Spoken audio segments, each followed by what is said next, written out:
dry. The outfield, there are some spots a bit soft beneath the grass that maybe with some constant running over it might loosen up. We'll keep an eye on that. Otherwise, the field conditions gets a thumbs up from the players. All right, Chris, thanks. We're glad you're with us tonight. And Alfonso Soriano will walk in and lead it off for the New York Yankees. Jeter and Giambi will follow. We'll give you a full look at that starting lineup for Joe Torre when we get a second. Soriano so far is hitless in this ALCS, and because of the washout last night, most believe, and I think the three of us are in agreement, that by getting Wakefield on the mound tonight and Derek Lowe, who won 11 games against only 2 losses here at home this season, on the mound tomorrow afternoon, the rainout favors the Boston Red Sox as the first pitch is up for ball 1. You look at the postseason numbers for Wakefield, a winner in game 1 of this ALCS, 5-2 on Wednesday night, and he's 2-0 on Soriano. We said in game 1 that if Wakefield was up with the knuckleball, that would be bad for the Red Sox. He's been up with 2 so far. And up with a third. It's 3-0. 3 balls, no strikes. Jeter and Giambi will follow.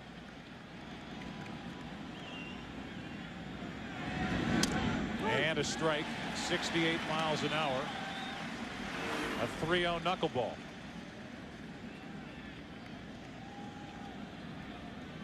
So no 3-0 fastball, and now Soriano takes high, a leadoff walk.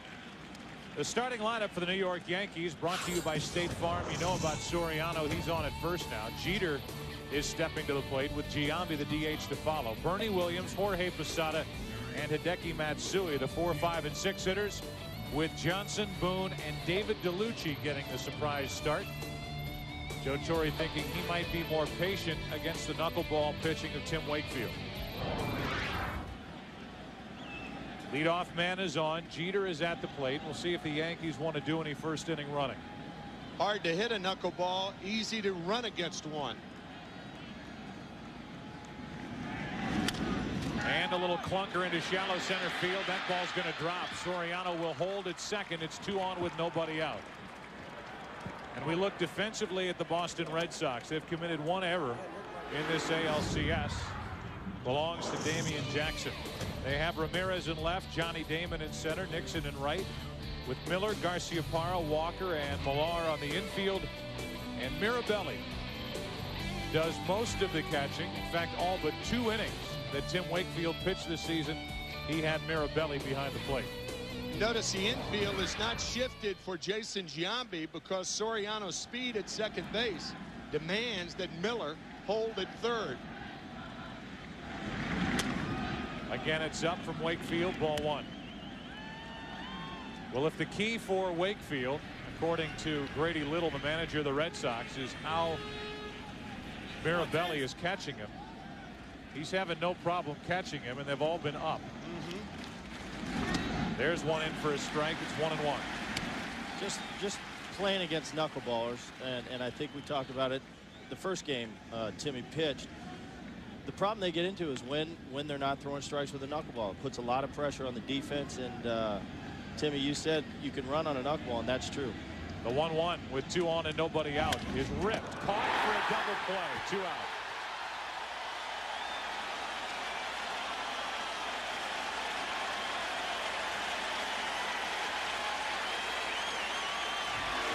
Huge break for the Red Sox. A rocket caught by Millar. Jeter with no place to go. Yeah, there's nothing you can do about that as a runner. Hung out to dry. So what looked like a damaging first inning for the Boston Red Sox now sees the Yankees with a runner at second, Soriano 2 out, and Bernie Williams, who has 2 hits in this series and 1 RBI, standing at the plate.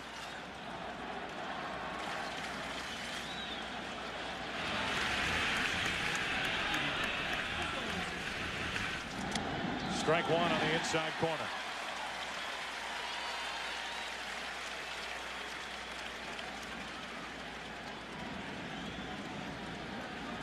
It's Wakefield and Messina tonight. Derek Lowe and David Wells tomorrow. Yankees leading 2-1 in this best-of-7 series. 1 ball, 1 strike on Williams.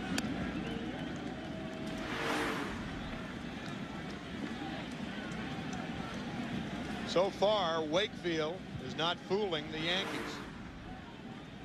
One of the worst things that can happen to a knuckleball is to have it rolling and not moving from side to side. Down and in, 2-1. That was a roller right there.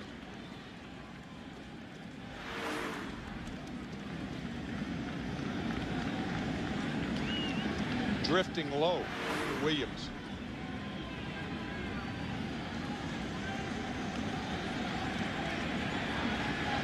Two balls and a strike, and now 3-1. The thing about a knuckleballer, Grady Little was talking about, he can be great in the bullpen. You have no idea if that's going to translate to what he does on the mound in the game. He can be great one inning and terrible the next. Tough for a hitter to get into a groove and feel comfortable, and tough for a pitcher like Wakefield to know where it's going. 3 balls, 1 strike, runner at second, 2 out. And another walk. 2 in the inning, plus a hit, but a line drive double play, and now with 2 on, 2 out, Posada walks in. You need a windsock sometime when Wakefield pitches. In the first game, the wind was blowing out to center field or right in the face of Tim Wakefield, about 4 to 8 miles an hour. And tonight, from left field to right field, from 6 to 10 miles an hour. So the temperature and the weather conditions at Yankee Stadium were much better than they are tonight. You don't want crosswinds when you're throwing a knuckleball. The best is when the wind's at you. Now with 2 on, 2 out, here is Posada. Could put the Yankees on top here in the first inning.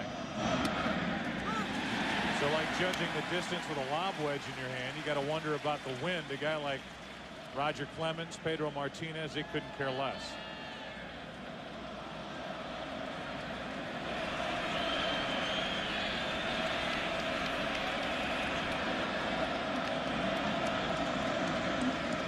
Oh, 1. Ball and a strike.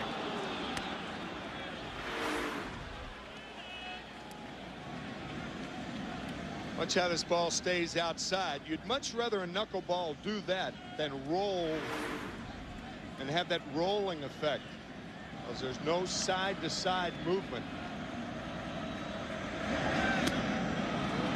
2 balls and a strike, and this big crowd at Fenway Park already starting to groan here in the first inning. Yeah, but those last 2 knuckleballs, you can work with those because it's got side-to-side movement.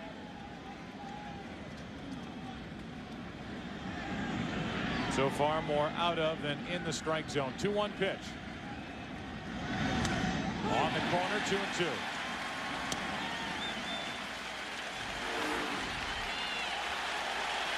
That's when he's thrown right here.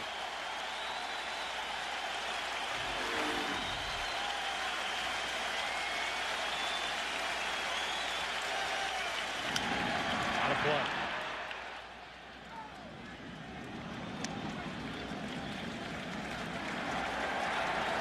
Soriano led off with a walk. Jeter single to center. Giambi lined into a double play. Williams walked. And this crowd hoping, pleading, begging Wakefield to get through a scoreless first.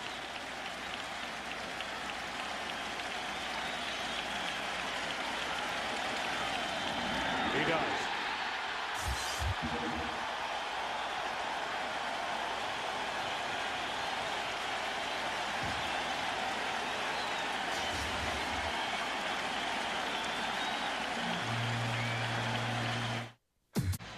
You're starting to hear grumbling about the postseason and big game pitching of Mike Mussina, who so far is 0-2 in October for the Yankees this season. The starting lineup for the Red Sox brought to you by State Farm.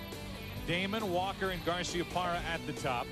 No big surprises. Ramirez, Ortiz, and Millar in the middle, with Trot Nixon, Bill Miller, and Doug Mirabelli catching and batting in the number 9 spot.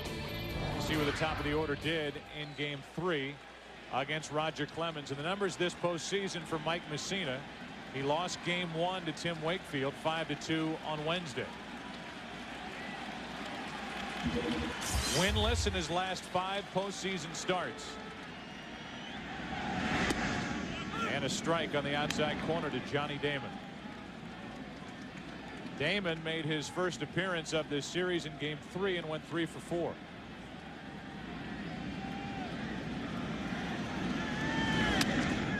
One ball, one strike. A lot of talk about the extra rest for Mike Mussina with his usual pinpoint control, and as Tim said, he only walked 2 in game 1, but he was behind one hitter after another. So they wanted to keep Mussina on regular rest. They move Wells to tomorrow, and Mussina falls behind Damon 2-1.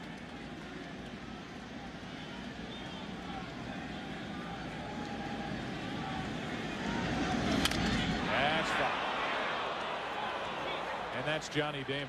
I mean, he can miss a ball by a foot swinging at it. He can hook one down into the right field corner. He can slap one down the left field line. And that one took 2 hops and hit off a fan down the left side here at Fenway. 2 of his 3 hits the other night, one off the third baseman Enrique Wilson, the other off Derek Jeter. Here's a 2-2.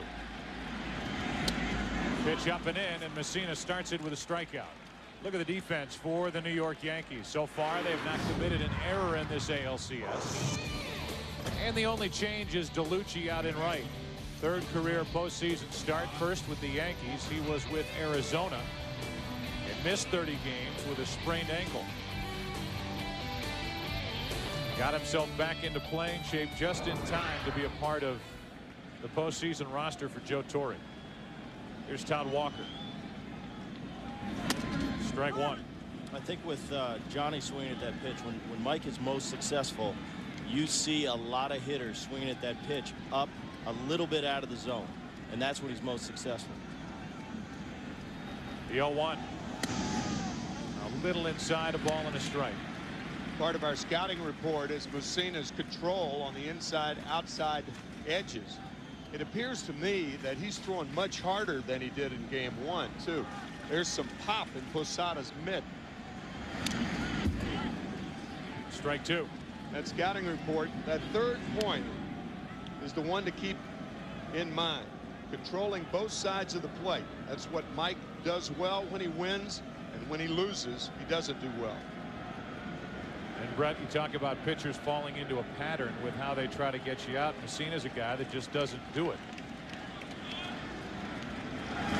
No, he won't. He'll if you go, you know, if you make 3 outs, he might get you out 3 different ways. And I think I think that's a philosophy. I think a lot of the Yankees do it. You know, we talked about Andy Pettitte doing it, and this is the first year where he really had no pattern, and Mike never has. 1 ball, 2 strikes, 1 out, nobody on here in the bottom of the 1st.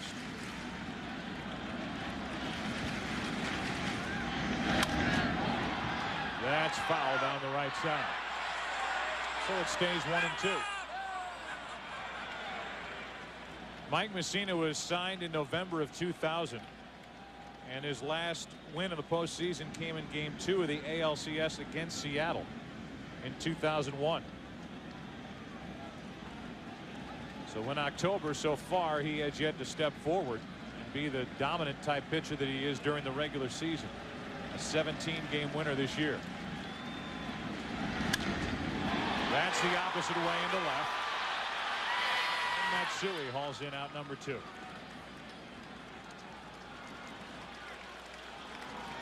That'll bring in the struggling Nomar Garciaparra.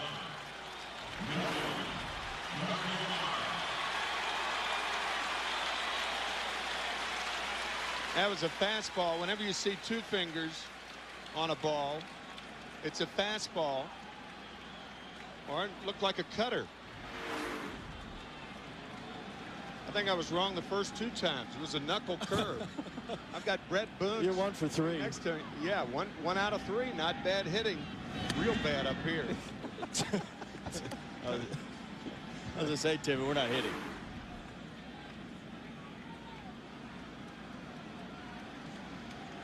Hey, you can see the knuckles right there.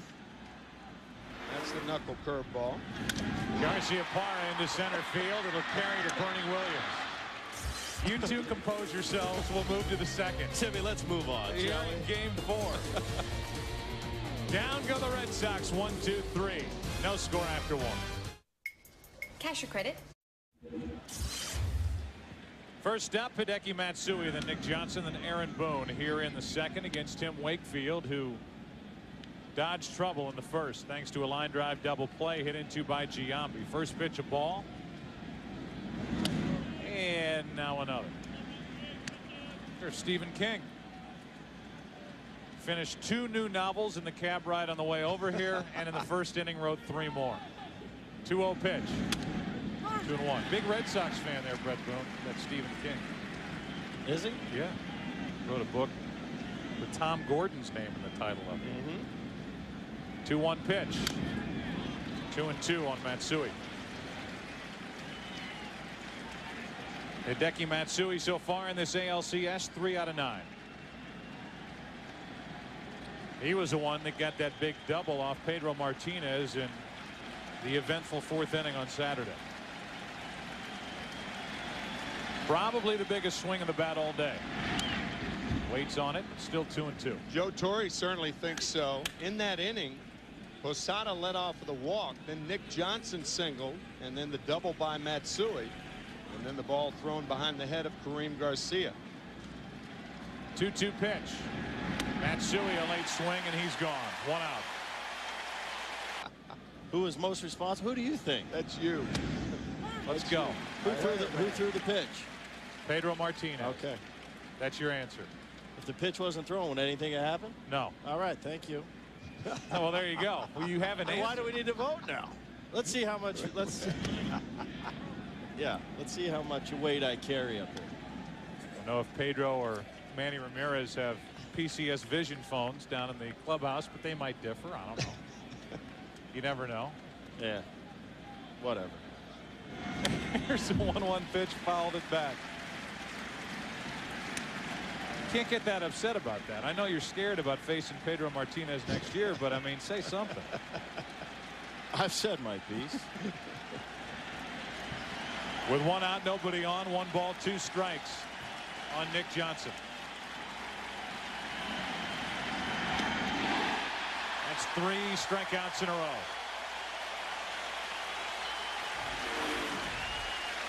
We talked last inning about how you can corral it if it's outside or inside. That knuckleball has not been rolling his last 3 hitters.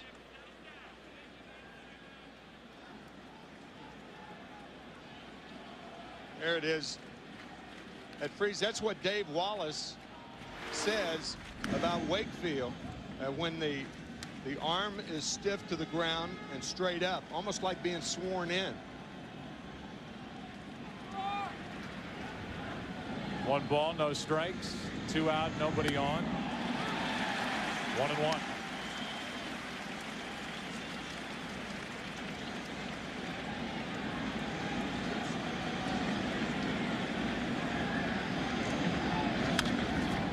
Into left field, not well hit. Manny Ramirez hauls in out number 3, and the Yankees go in order. Bottom of the second rolls in here at Fenway.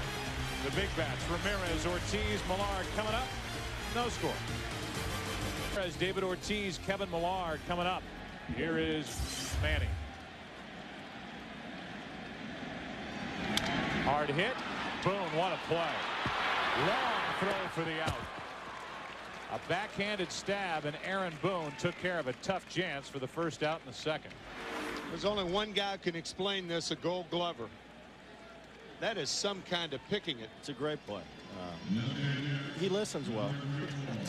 Oh, you're taking credit? I take credit for everything.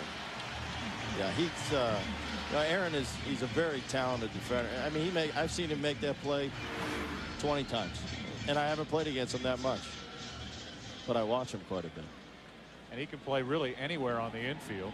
Yeah, I mean, third base is by far his best position, but he had to play second a little this year. I worked with him a little bit in spring training, before spring training started, but he can move around, but third's definitely his spot. With 1 out, David Ortiz digs in and takes the ball low. We were talking about Don Zimmer last half inning in that sprint question, and one point about it that I don't hear talked about really at all is that Don Zimmer doesn't want that whole How could Pedro Martinez pull down a 72-year-old man? He doesn't want the special consideration because he's 72 years old. As that ball will roll foul.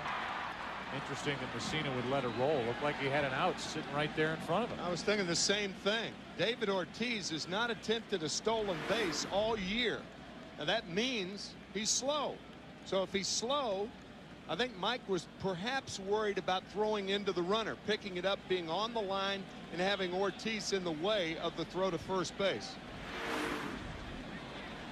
But other than that, I mean, Ortiz wasn't halfway down the line. I think if you pick it up and back off a little bit, give yourself a little room, then you get Ortiz. With one out, nobody on, Ortiz gets back in there, has a little second life, in my opinion, thanks to that decision by Mike Messina. 1 ball, 1 strike. 2-1. So while people say, how could Pedro Martinez do that? We talked about that at length when it happened in the 4th inning. And in my opinion, I don't think you can blame a guy for reacting with somebody coming at him. But in Don Zimmer's mind, he doesn't want that how can you push down the old man stuff. That's just not Don Zimmer. 2 balls, 2 strikes. The way I saw it was, and I've said this, I think I have a lot of respect for Don, what he did. It might not have been the right choice, but he's in the heat of the battle, and he wants to protect his guys. He's going to war with his guys. But I think you can't fault Pedro for what he did. I mean, he's trying to defend himself. He's not thinking, here's a 7-year-old man, I better take it easy. He's thinking, I'm protecting myself here. 2-2 pitch. Ortiz strikes out. So Messina let the ball roll foul and picks up a strikeout, his second of the night. And let's check in with Chris Myers with news about Don Zimmer.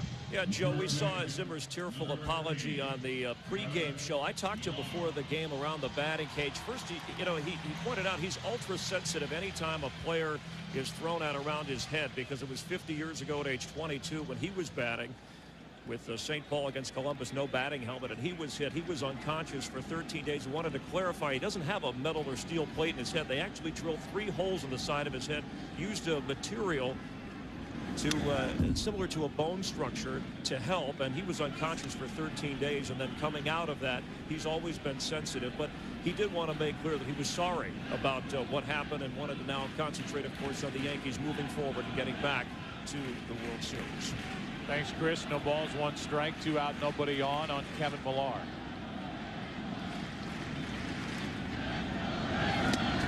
Now it's 0-2. Zimmer was fined $5,000. Pedro $50,000, Manny $25,000, and Kareem Garcia $10,000, and he has potentially some legal issues staring at him for what happened in the bullpen in the 9th inning here on Saturday evening. There have been some changes out in that bullpen, by the way, on the New York Yankees side, and we'll hear more about that as this game moves on. Jeff Nelson, Kareem Garcia, the 2 major players involved from the Yankees side. No balls, 2 strikes, 2 out, nobody on here in the second. And Millar strikes out. You can see already there's a big difference in Mike Messina. Game 1 to game 4. He has already struck out 3. The Red Sox don't have a base runner. We don't have any score going to the 3rd. First pitch to DeLucci is in for a strike, and we're underway in the 3rd inning, no score. DeLucci, the number 9 hitter, then Soriano and Jeter in this game 4, with the Yankees up 2-1.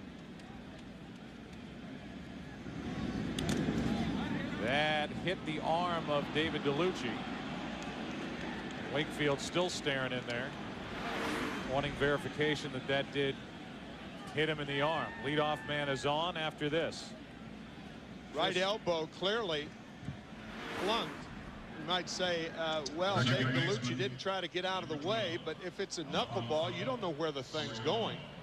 So you could certainly understand why DeLucci didn't try to get out of the way. It's not like a fastball or a predictable pitch. Soriano now walked his first time up and was left stranded when the Yankees hit into a double play and left 2.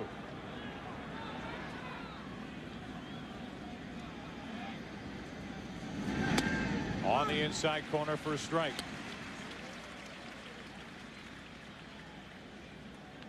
Against the Yankees, Tim Wakefield is 2-5 with an ERA over 6.5. here at Fenway Park. DeLucci running. The throw by Mirabelli is too late. And the still on base has the Yankees with a runner at second, nobody out. That's the problem with throwing.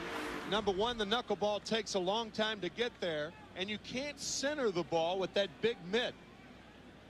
That ball was rolling around in there. You have to feel the ball. You have to know where the ball is in order to throw quickly. And that was a fine throw as far as placement. That was a great throw. Yeah. Mirabelli throws a lot better than he's given credit for. Only 19% thrown out all year. That's not good, but he's catching the knuckleball pitcher. That's into center for Damon, and Soriano does not advance the runner, one out. This is what happens with that knuckleball. See, the action is still rolling. Watch the ball still rolling in his mitt. And by the time you get it, sometimes you pull it out and you don't have a firm grip of the ball. So it's very, very difficult throwing from behind the plate. And DeLucci took advantage of that. Here's Jeter now. Derek singled his first time up. His fourth hit of this series. Been bothered by a sprain in his left thumb.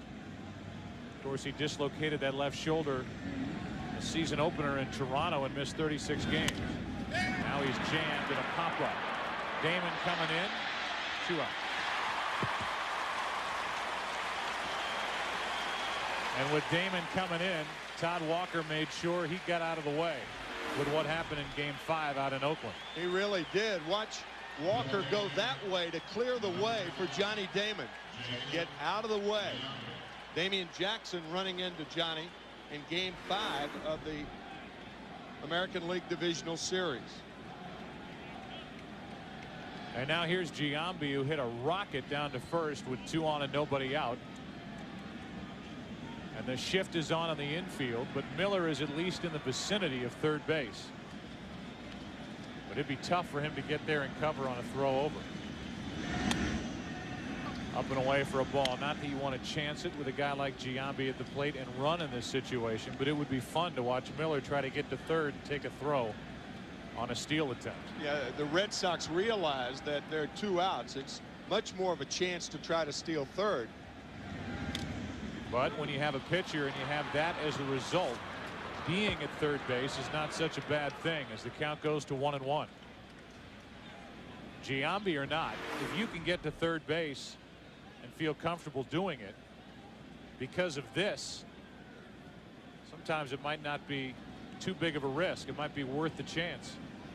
Well, this gets him to third anyway. 14 pass balls during the season. Mirabelli only started 43 games. Grady Little said if the catcher's having problems with the knuckleball, he's got a good one, and he's having a ton of problems back there. This is what Euchre said. Wait till it stops rolling and pick it up. That's outside for a ball. Close pitch. Wakefield doesn't get it. It's 2-1.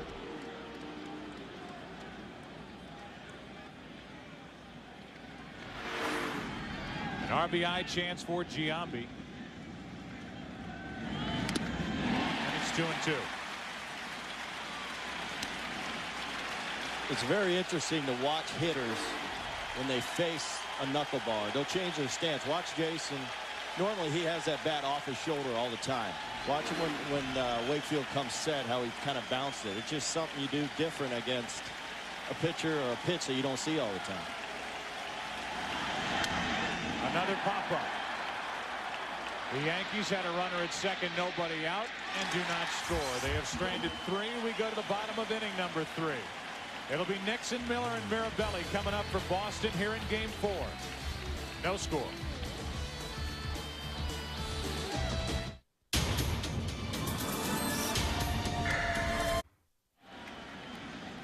Trot Nixon first up for Boston here in the 3rd inning, and Messina misses low for ball 1. It will be Nixon, Miller, and Mirabelli. One of the all-time great broadcasters and people in attendance here today, the beloved Kurt Gowdy. The Cowboy. From Wyoming. That beautiful voice of his. Long-time voice here as Nixon takes on the outside corner. 1 ball, 1 strike. Trot so far is 3 out of 9 in this ALCS. 5 for 19 with that dramatic Game 3 home run in the division series against Oakland. Hard hit, base hit, and the leadoff man is on. The best view of tonight's game is from the Hood Lightship. Hood Dairy will donate $300 to children's hospitals throughout New England for every home run, double play, and strikeout made by the Red Sox during the ALCS here at Fenway. And we thank them for joining us tonight. Much better night weather-wise. What a difference from last night. It was pouring, and the irony of it all was the second they called it, it stopped raining and didn't rain another drop the rest of the night. But the field was unplayable. Today was beautiful. Here's Bill Miller. And there's a strike on the outside corner. Miller, the batting champ, if you haven't looked at the numbers in the postseason, has a total of 4 hits. 4 out of 30. Batting in the number 8 spot.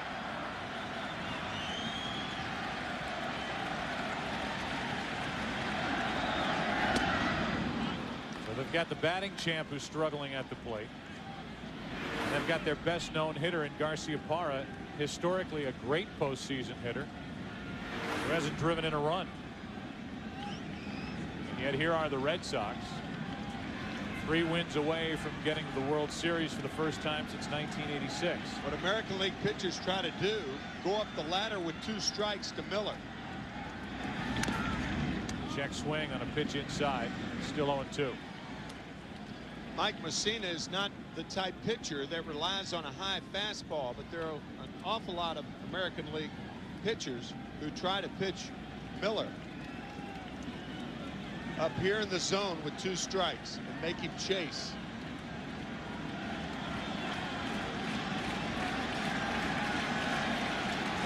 Messina with 3 strikeouts tonight.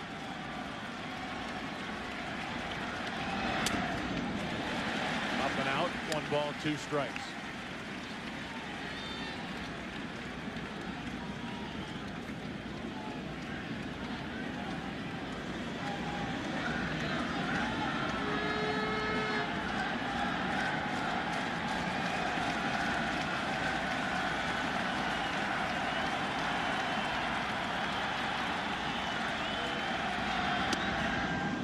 Wide, it's 2-2.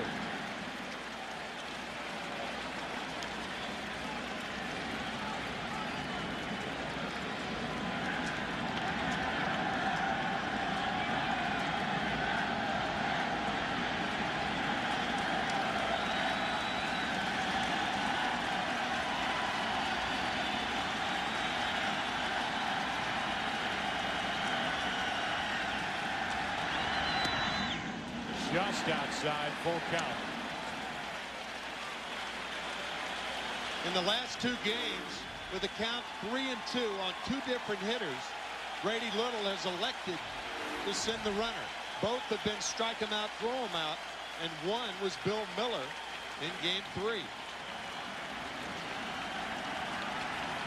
Nixon's running. Miller strikes out, throw down. Nixon is gone. It's happened to the Red Sox for the 3rd time. Grady Little says the difference between in this series and the regular season, we were making contact. In the ALCS, a lot of this and a lot of that at the other end. You think about the probabilities of the Red Sox doing it 3 times in a row, twice with Bill Miller, a contact hitter. Indication of how hard Messina has been throwing. An easy out as Trot Nixon is tagged out by Soriano. Now Mirabelli with the bases empty. Ball 1. Mirabelli during the regular season hit .258. As we said, he was predominantly the catcher every time Wakefield's name came up. Into center field. That's a 2-out hit. Damon's walking in, and we look ahead to tomorrow. We all look ahead to tomorrow. Baseball's postseason continues at 4 Eastern, 1 Pacific on Fox with Game 5 of this series. David Wells against Derek Lowe. Then at 8 Eastern, 5 Pacific, Game 6 of the NLCS. The Marlins trying to avoid elimination when they take on Mark Pryor and the Cubs at Wrigley, looking for their first NL pennant in 58 years. Sports' biggest month of the year continues tomorrow only on Fox. Here is Johnny Damon.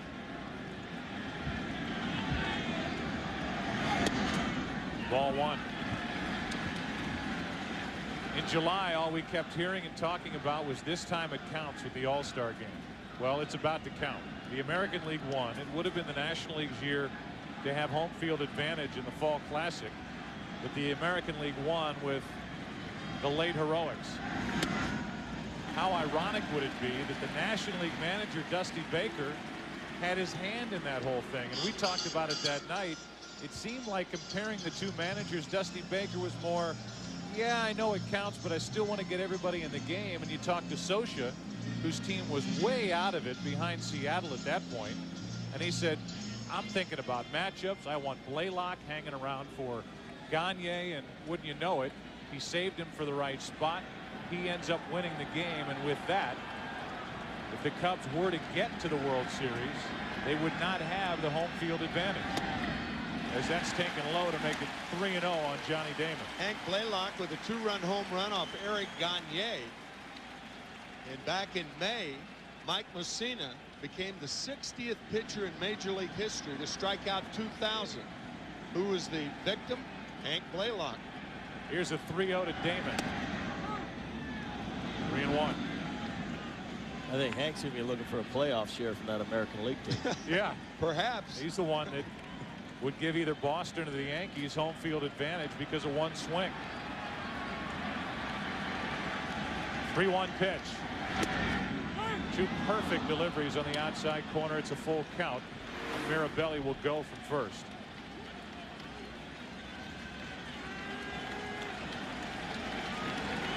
Mussina's throwing harder and he's sharper tonight.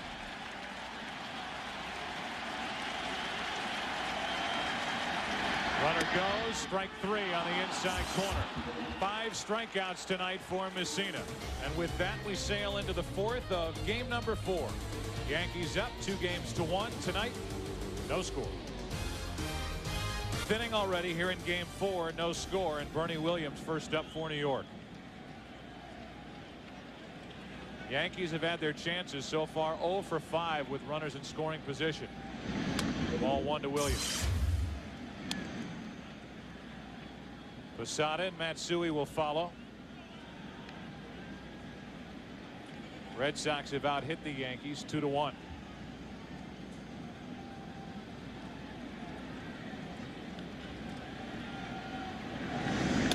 On the corner, 1-1. The old 75-mile-an-hour blazing fastball for strike 1. It looks like about 175 when you're used to looking at knuckleballs. Pitch count on Mussina and Wakefield. Both have been rather thrifty. 1-1. Mirabelli kind of snapping at that pitch. Doesn't get the call. It's 2-1.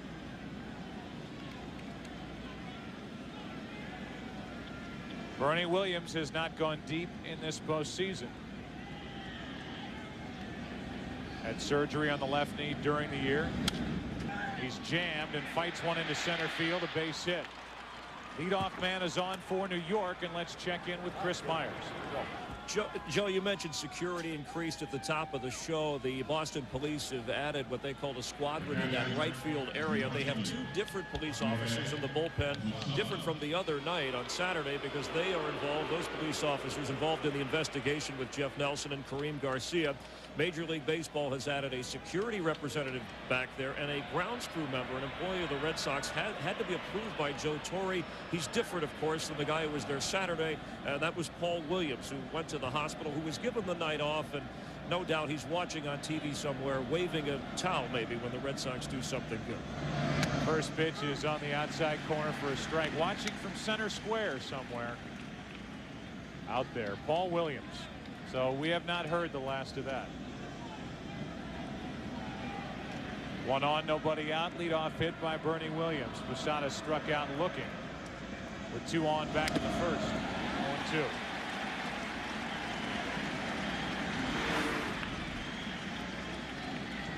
You can see the grip and that dead movement.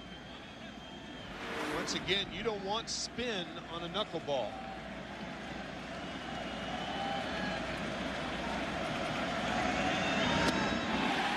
One on, one out. 4 strikeouts for Wakefield. Maybe in a political rally, but not a knuckleball. I would bet Wakefield has probably had that hat that's on his head since maybe Pittsburgh days. Yeah, 99. I mean, he doesn't pitch hard enough to sweat, to get a sweat ring on that thing. He probably changed a hat from a P to a B. Released by the Pirates in 1995.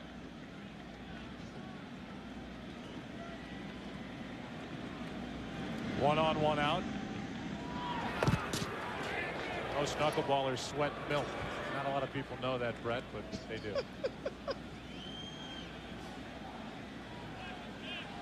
Milk. What is that? We're speaking a different language up here. These guys are. With 1 out, Matsui pops it up. Bill Miller, 2 out.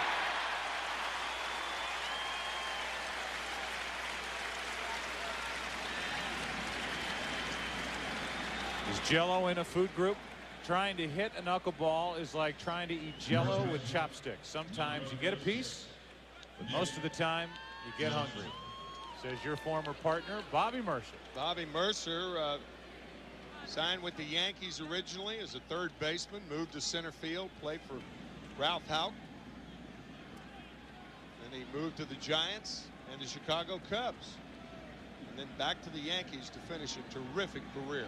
With 1 on, 2 out, Nick Johnson takes strike 1. Johnson struck out his first time. The Red Sox in the bottom of this 4th will have Walker, Garciaparra, and Manny Ramirez.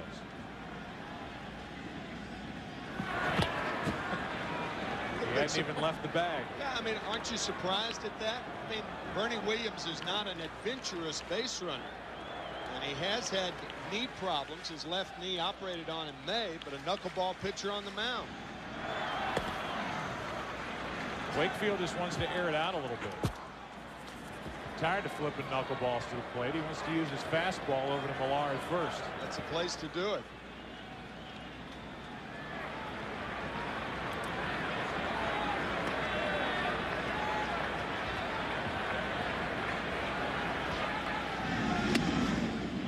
One ball, 1 strike. Asked Joe Torre about having to catch knuckleballers in his career. He said, I was so bad at it. They went out and made a trade and got Bob Uecker to do it. But you know certainly better than I. Uecker jokes about it, but he was a tremendous defensive catcher. The 1-1 to Millar. And the inning is over. Terrific defensive catcher. Millar with a stop to his right. The big bats coming up for the Red Sox. In the bottom of the 4th, no score. Todd Walker first up, and he fouls this one down the left side, strike 1. It'll be Walker, then Garciaparra, then Ramirez. For the Red Sox here in the 4th inning, trying to figure out Mike Messina. Walker flied out to left his first time up.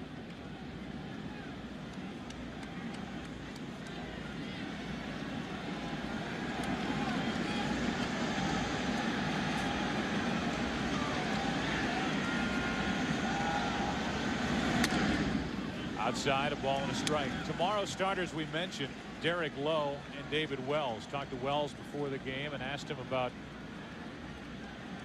that sore groin that he supposedly injured while getting out of the steps during Saturday's melee. He said, what are you talking about? I said, well, that's what they're reporting in the New York papers. He said, absolutely not. I have absolutely no trouble with it. In fact, he was ready to pitch last night, but pushed off until tomorrow after the rainout. There are the Game 5 starters tomorrow afternoon, 4 Eastern here on Fox. A strike, and it's 2-2 as Walker hops out of there. Derek Lowe, what a difference, home and road. At home this season, he won 11 of his 17 games, lost only 2, and an ERA of just over 3 as opposed to just over 6 on the road. So there's the break that the Red Sox catch with last night's rainout. 2-2 pitch to Walker. Fights it off. And if it goes 6 or 7, John Burkett will start game 6, and Pedro Martinez will probably go against Roger Clemens in game 7. Andy Pettit, for the most part, is being pushed back to game 6 at Yankee Stadium. At least, I say for the most part, at least that's the plan now. 2-2 delivery. Hammered. Deep right field. Back is DeLucci. The Boston Red Sox take the lead.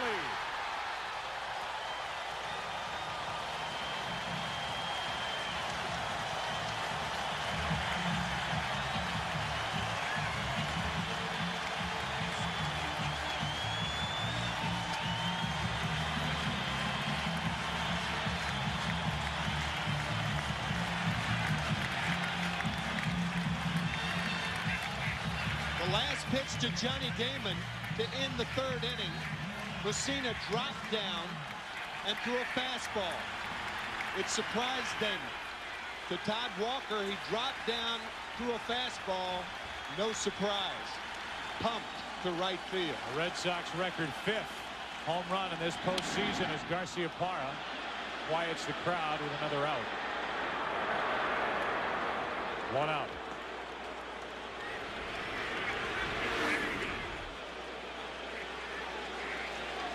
Fastball right down the chute. All the home runs that Walker has hit in the postseason, I think he hit that one the farthest. The last one he hit was right in front of the pole at Yankee Stadium. That was interfered with. Right in front of Josh Mandelbaum. With 1 out, nobody on, here is Ramirez, who's 0 for 1. Strike 1. How about Walker? Hit 13 home runs for the entire regular season and has 5 in this postseason.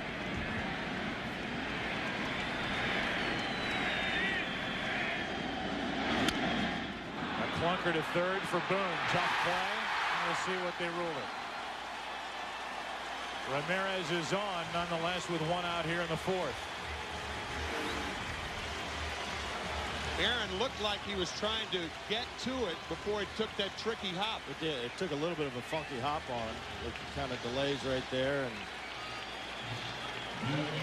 doesn't get it done. E5. And his first error of this postseason, had 6 during the regular year. And it's 1 on 1 out for David Ortiz, who struck out his first time. Here's another guy who isn't hitting. Ortiz came into this game hitting 100. A guy who helped carry this very good Boston offense in the second half of the season. He homered off Messina in game 1. Hard hit. What a play by Soriano. A 4-6-3 double play. That thing was tattooed, and Soriano made a good play to his left. The double play ends the 4th. The home run by Walker puts Boston on top. We go to the 5th. 1-0 Red Sox. Back after this from your local Fox station. Tim Wakefield back to work with a 1-0 lead after the home run by Walker. First up is Aaron Boone. And he takes a pitch for ball 1. Boone fly to left. He's 0 for 7 in this series. On deck is DeLucci, and then back to Soriano. A wide strike. It's 1-1.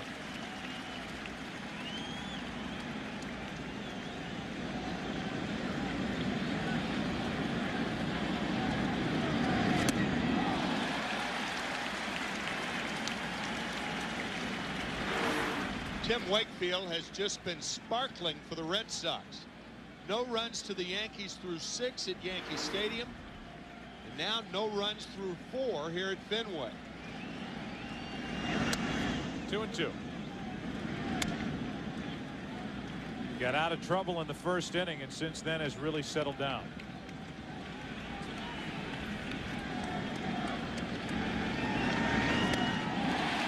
one squirts away, but Mirabelli will make the tag for the out.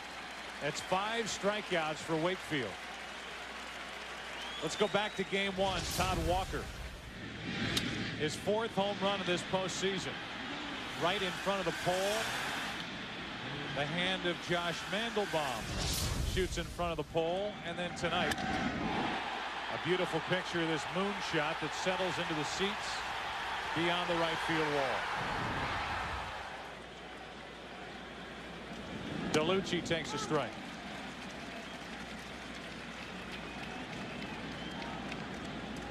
Kareem Garcia, who injured his left hand during that altercation out of the bullpen, is in line to play tonight if needed. Joe Torre says he is playable if they need to use him in this game, but he wanted to go with DeLucci because he thought he might be more patient. And he has only the 3rd hit of the night for the Yankees. He's on with 1 out here in the 5th. Here's Soriano. That looked to me like a fastball, and Wakefield was ahead in the count, 0-1. Normally he will not throw that fastball unless he's behind, and it was. Tried to sneak a fastball by DeLucci, and David pounded it to right. I would say in most circumstances, most hitters, they're going to take that pitch. It's the last thing they're expecting. 1 on 1 out. Soriano at the plate, way out in front. I know I'm taking it. Timmy, you? Oh, yeah. Can you remember back then? Well, you're harsh. Yeah, I can remember back then. I know. Way back when. It's been a couple years. Way back. Let's when. go back to the Grand Slam. More than All right, a couple. How long did you play, Tim? 19 years. A long time. 1 on 1 out. No balls, 1 strike. Another base hit, this time pulled into left. Ramirez gets it on 2 hops, and here are the Yankees with another chance. That was a rolling knuckleball right there. It's very difficult sometimes to tell that pitch, but there was no bounce to that knuckleball. It was a roller. But that's the only one you're going to get. I mean, that one that's dancing, at best you're usually going to foul it off. Right. Hit it off the end of the bat. Hit it off the trademark. Oh no, the knuckleball, I usually just square it up into the night. No problem. Don't bring up my stats against Wakefield though. Jeter is 1 for 2. He bats with 2 on and 1 out. Tying run at second here in the 5th. Ball 1. Timmy, 21 years he played. I had to do some research on him. Okay. In case I need it. With 2 on, 1 ball, no strikes. DeLucci, the lead runner at second. Soriano on at first. Who would the Yankees rather have up?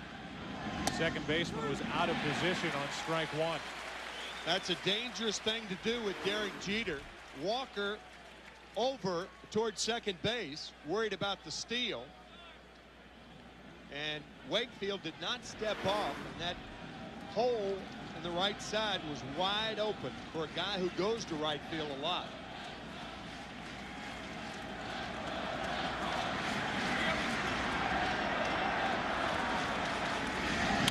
To third, it hits the bag. That is a base hit. Coming to the plate is DeLucci. It trickles away from Garciaparra. A 1-1 game, and the runners end up at second and third.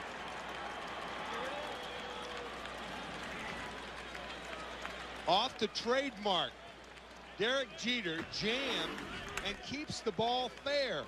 That's what's unusual about this ground ball. It looked like it was going foul. It's the bag over the head of Miller.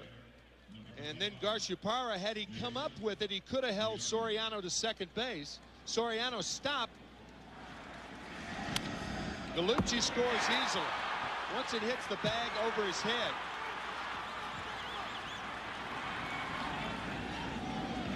Derek Jeter pointing to third. Very important base to which to get with 1 out.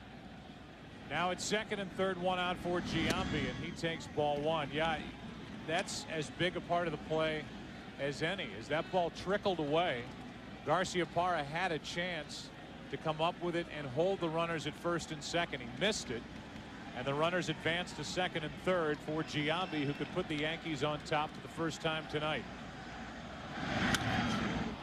Down the right field line. If it's fair, it's big trouble. It is a foul ball. Home run distance, but foul. Let's go back to the ball. It's a double for Jeter, and we look at the runners. David Gallucci in the top of your screen. Now watch Soriano stop and then continue. The reason he stopped, he thought Garciaparra had a shot at the ball. The reason he continued was Garciaparra missed it. I think actually Boston got a break by it hitting the bag. I think it's by Miller at third and goes down on the corner. So maybe, I think they might have got a break right there. Soriano might have been able to score. Right. So now second and third, one out, 1 ball, 1 strike on Giambi. Popped up. Shallow center field. Soriano tagging. Damon's throw coming to the plate. Soriano holds. 2 out.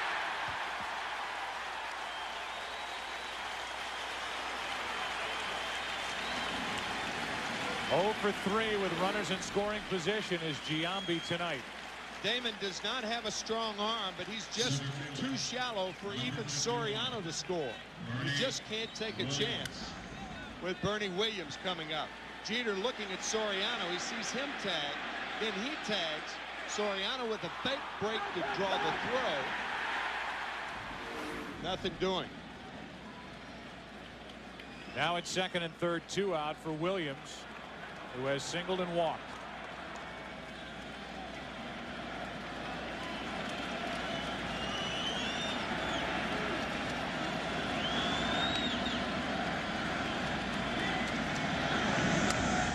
Ball 1 high, back to the swing.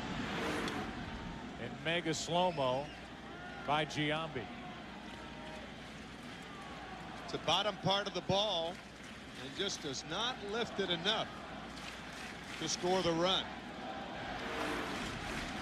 Bothered by a sore left knee, that power knee, the backside, and it is killing him. He doesn't say much about it, but it has totally affected him getting to pitches and driving the ball in this postseason. Now second and third, 2 out, and a 1-0 pitch to Bernie Williams. A little bit high, it's 2-0. Posada waits to hit next.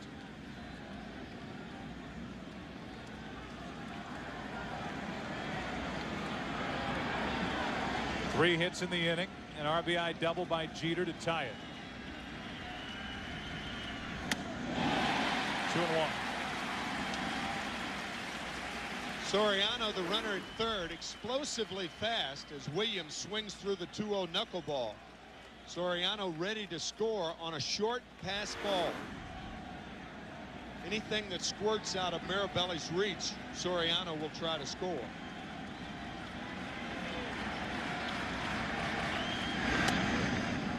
Three and 1.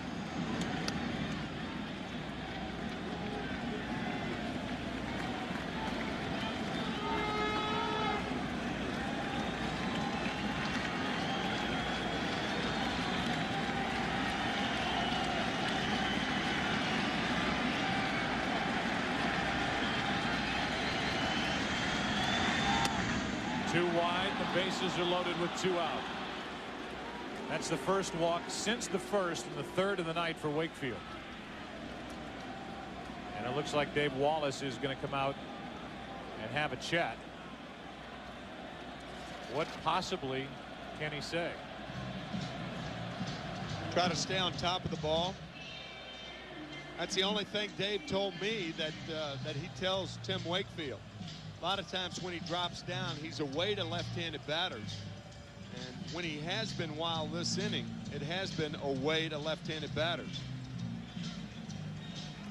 It's a hard thing for a pitching coach to come over in the middle of the year, as Dave Wallace did, and try to tell his pitchers the same thing that the pitching coach that he replaced told them. Tony Cloninger with cancer had to stepped down. Tony with the team and doing well, very well. Posada takes a strike on the outside corner. He didn't like the call. The numbers in this series: 3 RBIs for the Yankee catcher. Soriano at third, Jeter at second, Williams on at first, 2 out.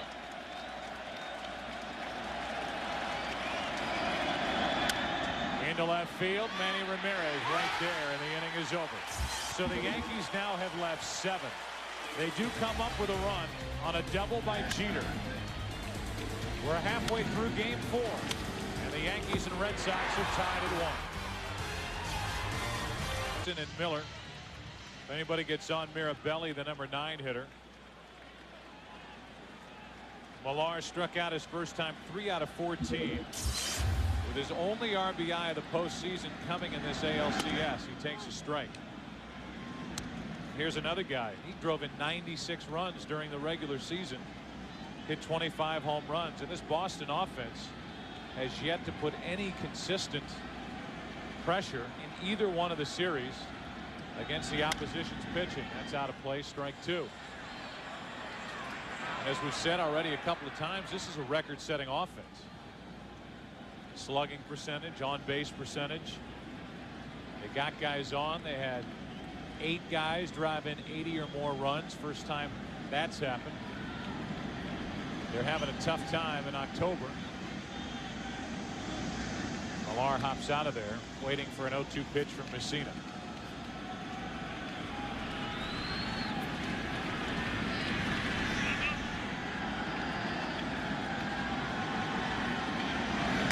Good pitch down and in, and strikeout number 6 for Mike Messina.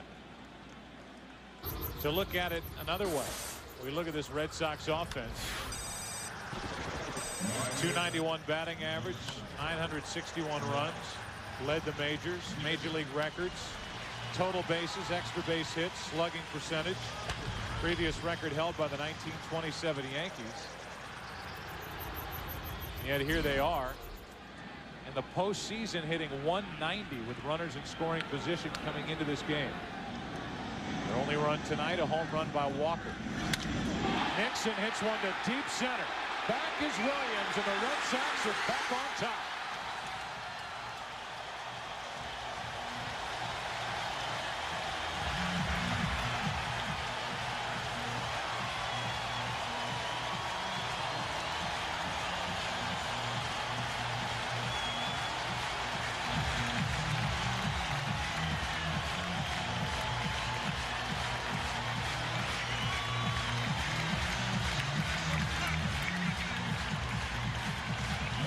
Sometimes a hitter will leave the bench and say, I'm going to look for one pitch out of the plate, fastball, something I can drive.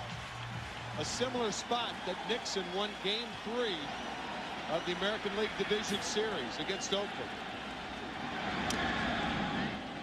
Strike 1 on Miller. Fastball away. Messina hits Posada's glove, or at least it appeared that way. He would have until Nixon took over. Said, Jorge, I'll handle this one. Did he ever? About the same spot where he won game 3 of the division series. Yep. Straightaway center. Miller slaps it 1 and fouls it, strike 2.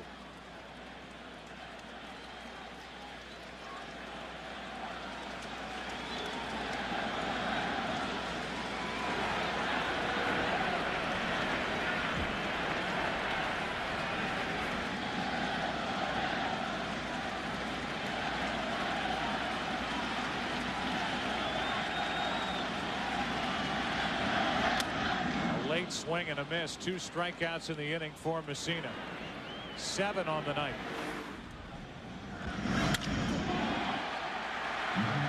Back to the home run.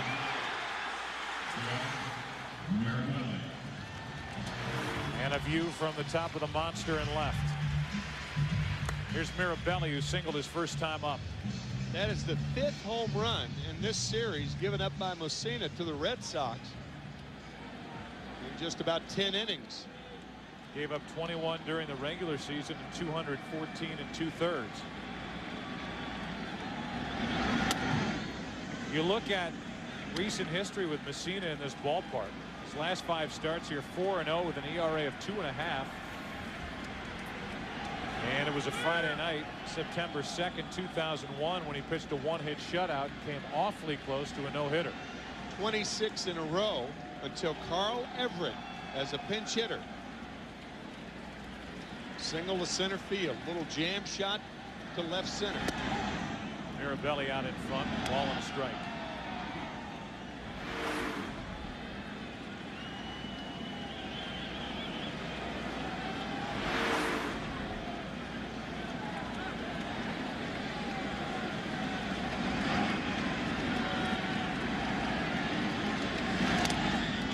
Strike 2, and Messina could strike out the side here in the 5th.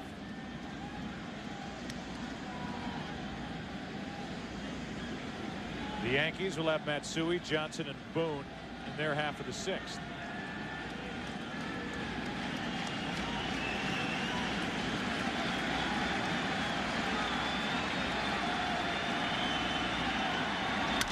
Hard hit, but Jeter stays down on it, and the inning is over, but not before Trot Nixon hits the 2nd home run of the night. Walker went deep first, and now Nixon here in the 5th, and with that, the Red Sox back out in front. It's 2-1. Trot Nixon goes deep in the bottom of the 5th. It's 2-1. Yankees have out-hit the Red Sox 5-4, but the Yankees 1 for 8 with runners in scoring position. Matsui takes a strike. Hideki is 0 for 2. He struck out. He's fouled out. Nick Johnson and Aaron Boone will follow. 0-2.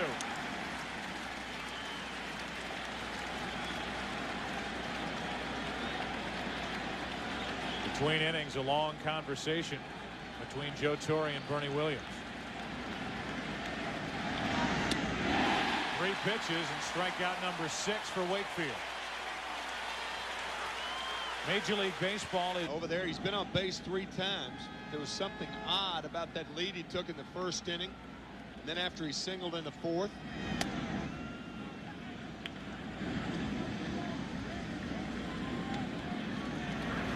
Yeah, you have to wonder. He's been on base all 3 times. He's had no trouble out in the outfield. Johnson takes a strike. It's 1-1.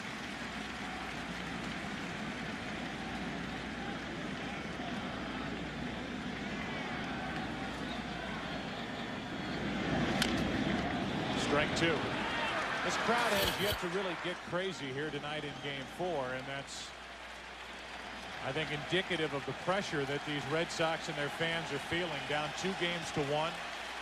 Daylight action tomorrow, and if necessary, a trip back to New York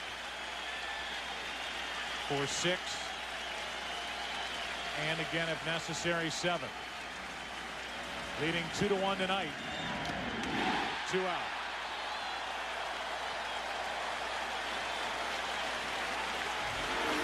Now Tim Wakefield drops down the first time tonight.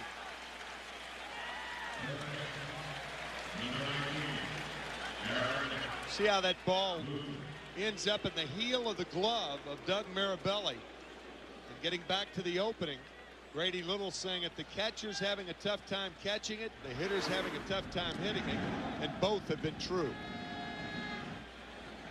And why you've noted it with Messina, there's Wakefield dropping down to a left-handed batter. Yeah. Typically you'd see it right on right. A 1-0. Boone out in front. I think to start the game, you didn't see a lot of swing and misses. And I think now you're starting to see a lot of swings coming up empty. A lot of air swings. That means that thing's dancing pretty good. Wakefield is in line and looking for his 8th strikeout.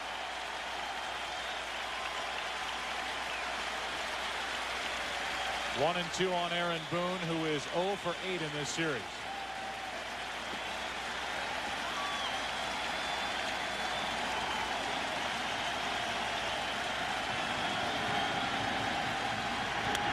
Down the left field line, foul.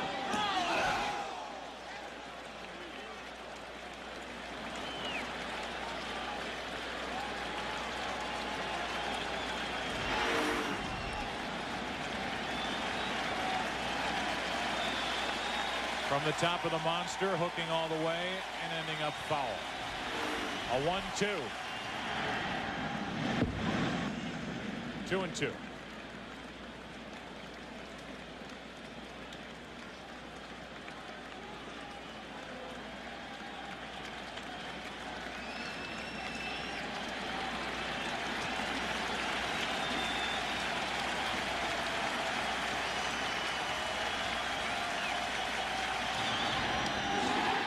Struck out the side. 8 on the night. A new career postseason high. Wakefield's doing his part. Red Sox bat. Bottom of the 6th. Up 2-1. First pitch, Johnny Damon takes the ball. Top of the order for Boston. Damon, Walker, Garcia, Parra. 2-1 Red Sox. Bottom of the 6th.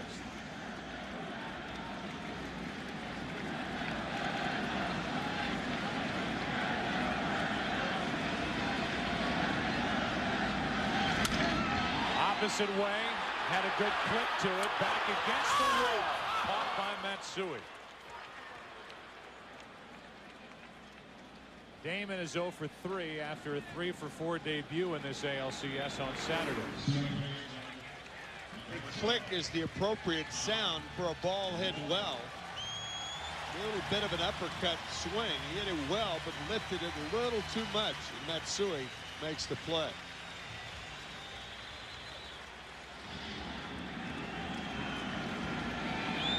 Edge, almost heel catch by Matsui out and left as Walker, who homered his last time up, takes a strike.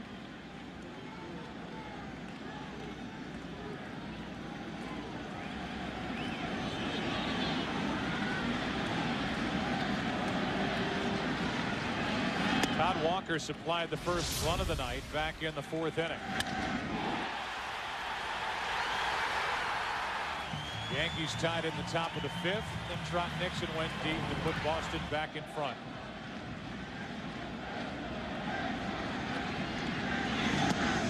Huge swing. Strike 2. That looked like a splitter. A pitch that Messina has been working on the second half of the season, going down. Normally, if you hit a fastball out of the ballpark, don't look for it in the same spot the next time up.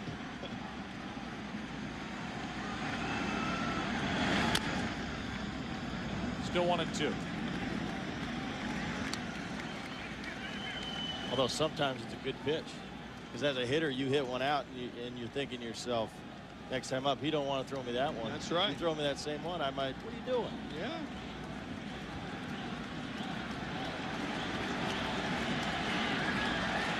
Messina struck out 7. Up the middle, a 1-out base hit.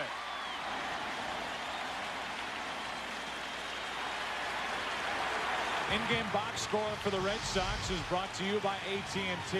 Damon 0 for 3. Walker now 2 for 3, including that home run. And Garcia Parra.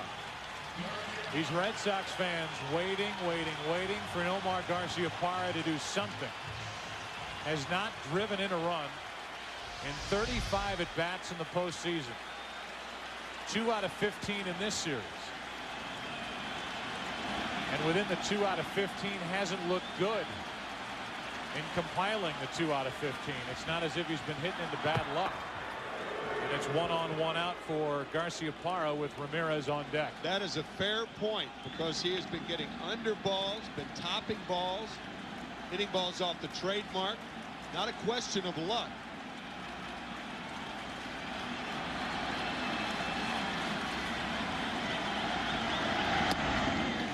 Ball 1. One thing the Yankees have done too is pitch to his aggressiveness. Pitch him off the plate. Only 39 walks and over 700 at bats this year for Nomar.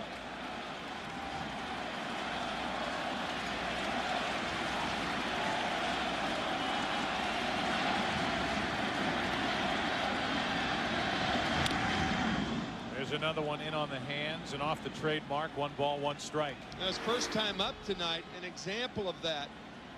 In off the plate, and watch how he pulls his hands in and pops it up.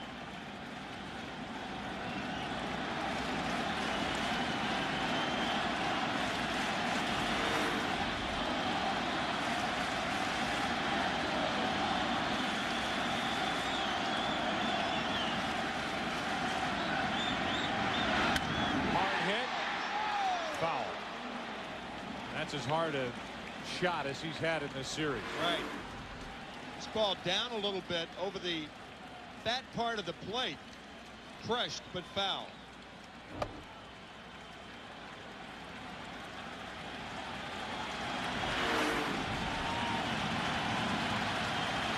Runner at first, 1 out. 2-1 Red Sox in the 6th. Another strikeout for Messina. 8 on the night.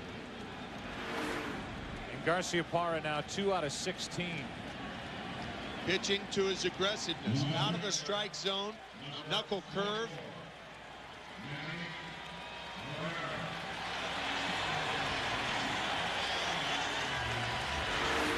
Now 2 out for Manny Ramirez.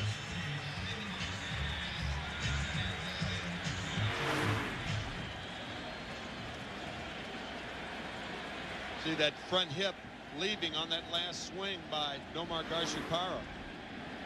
Once that happens, tough to recover. Ramirez 0 for 2. Reached on an error his last time up. Takes a high strike. I think with the Nomar thing, I mean, he's going through a tough time right now. He might not feel comfortable in the box. And yeah, he is probably the most aggressive hitter I've seen. But when you go bad, the one thing you don't want to do is lose that aggressiveness, because he knows he keeps going up there. He keeps getting his rips. Eventually, he's going to come out of it. 1 ball, 1 strike. The numbers over his career say his aggressiveness is good. 2-time leading hitter in the American League in '99 and 2000. Came into game 1 of this ALCS as a .358 career postseason batter.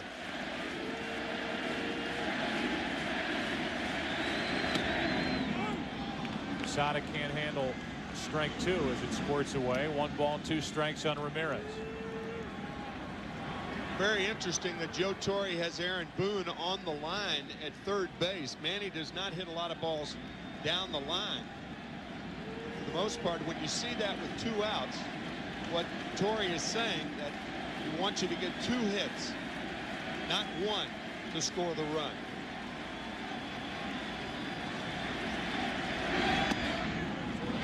Two and 2.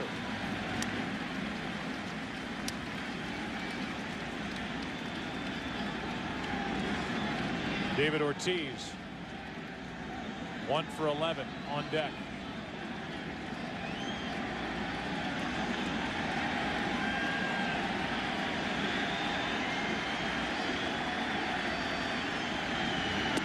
Got him on the outside corner. 9 strikeouts on the night for Messina, and that sends this game 4 into the 7th inning. The Red Sox strand only their 2nd of the night. They lead it 2-1. Back after this from your local Fox Station. 7th inning now, and David DeLucci, the number 9 hitter for the Yankees, is first up. DeLucci's been on base twice. He's stolen a base. He's singled. He scored a run. Soriano and Jeter will follow if anybody gets on Giambi. It's 2-1 Boston. Trying to even this series at 2-2.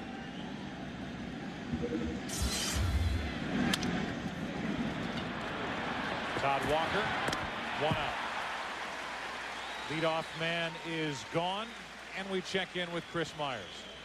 Joe, we talked about security. Tom Ridge, director of Homeland Security here, not for those purposes, in the area looking at colleges for his daughter, a self-proclaimed Philly and Pirate fan. But he said he watched Saturday's game, and he thought the 4th inning incident and the bullpen incident very regrettable. Said baseball doesn't need that. But he did say that Don Zimmer's tearful apology the next day he thought was a very important thing for all involved. He said it's nice to see people be accountable when they need to be. Thanks, Chris. With 1 out, nobody on, Soriano steps to the plate. Been on base twice with a hit and a walk. And a little pop-up off the hands. Garciaparra out to get it. 2 out.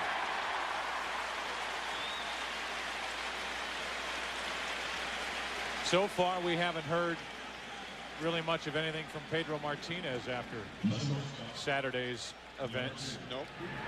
And he has pretty much boycotted the media for the most part all season. And I know some are wishing and hoping for a statement from Pedro Martinez regarding Saturday's events, and so far that hasn't happened. Don Zimmer was so embarrassed and so disappointed by his own actions, he thought about leaving the whole scene on Saturday night. As a strike is into Derek Jeter. I think Derek's in a position right now where the first two hitters swung at the first pitch, 2 outs, and he's, you don't want to give him that quick of an inning, so he's probably going to see him take a few pitches here.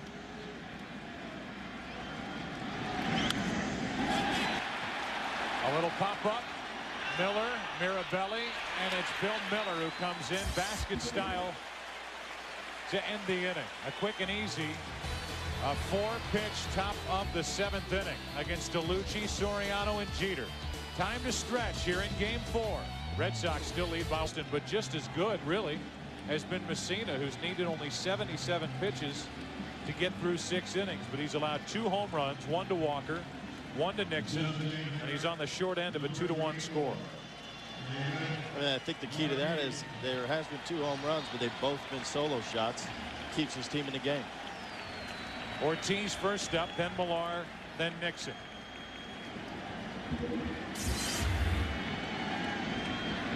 Ortiz bounced sharply into a double play his last time up. Struck out his first time.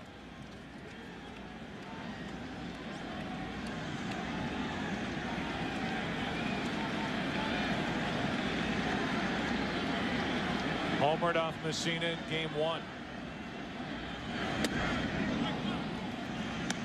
0-2. So many ways that Messina can go. Now to Ortiz as Grady Little talks to Tim Wakefield. He also talked to Doug Mirabelli. I mean, he hit a 4-pitch 7th inning, 3 up, 3 down. So I would suspect he'll be back out there in the 8th inning. And nobody warming up for the Red Sox in their bullpen. That's just wide, 1-2. And on the other side, the Yankees, should they grab a late lead, Mariano Rivera is available for 2 innings here tonight. Wouldn't have been last night, but with the rain and the rain out, he is set for 2 if the Yankees get that opportunity. 1-2 to Ortiz. Good pitch. Fastball ties him up. That's 10 strikeouts for Messina. Roger Clemens, who, if he had any responsibility in it, it came from reputation and history, but he did absolutely nothing but keep his emotions under control, his game in check, and pitched brilliantly for the victory, his last time ever here at Fenway Park. With 1 out, nobody on, Millar takes ball 1. I've always thought that term, and most people in and around baseball think that term, being a captain, is kind of a strange term. Captains are for football, perhaps basketball or hockey, but baseball, it's an odd term. But Derek Jeter showed that last night by keeping Clemens out of everything, going up and standing in front of him, or last night, 2 nights ago. Derek Jeter's long been the leader of this ball club. Named the captain of the Yankees in May.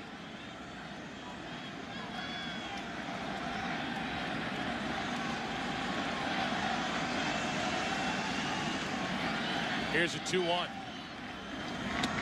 3-1. The time that was really thrust on Joe Torre. That designation by George Steinbrenner. Basically naming Derek Jeter the captain. Couldn't have picked a better guy. Here comes a 3-1 pitch with 1 out, nobody on. Millar took ball 4. Messina wonders where that missed. 1 on, 1 out in the bottom of the 7th here. Mark Pryor will be on the mound for the Chicago Cubs. Carl Pavano will be making the start for the Marlins. Here's Trot Nixon, who homered to center his last time up. He's 2 for 2.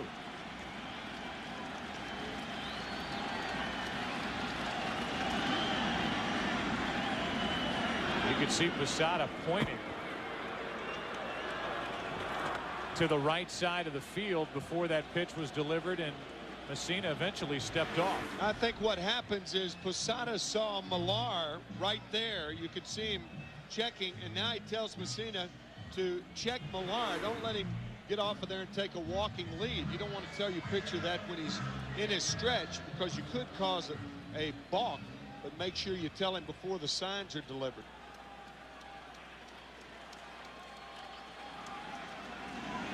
Nixon 28 home runs during the regular season. 2 in the postseason. Both here at Fenway.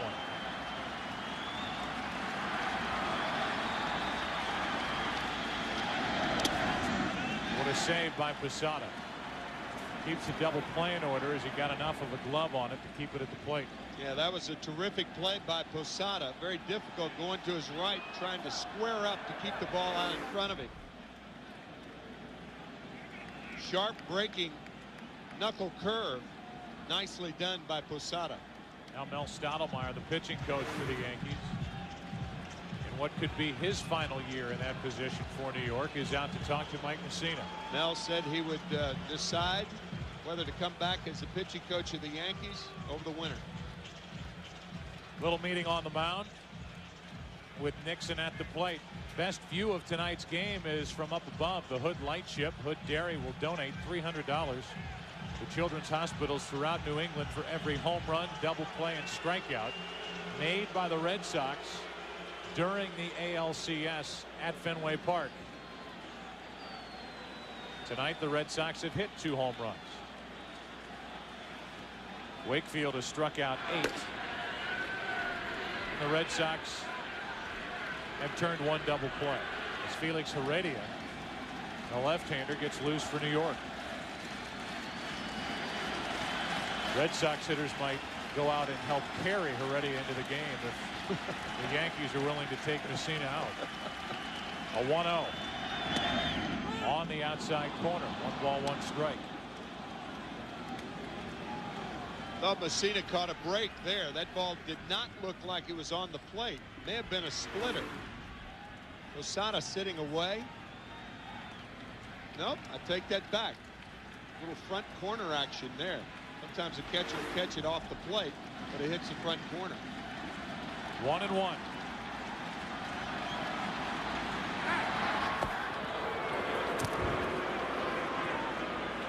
Millar doesn't run much and doesn't run all that well. 3 out of 5 in the stolen base department, in case you're wondering. The Yankees seem awfully bothered by Millar over at first.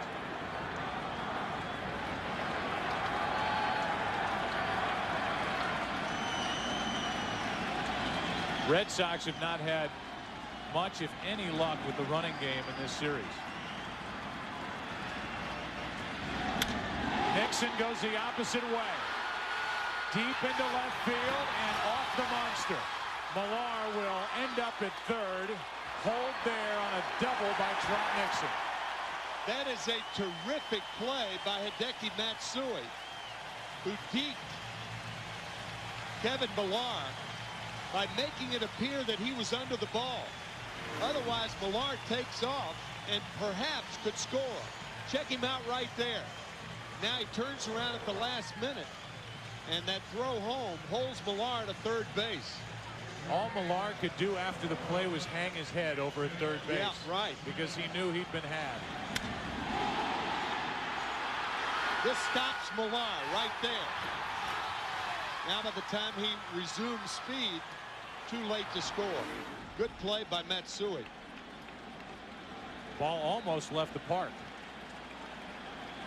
It's a double, and they're going to walk Bill Miller with Mirabelli on deck.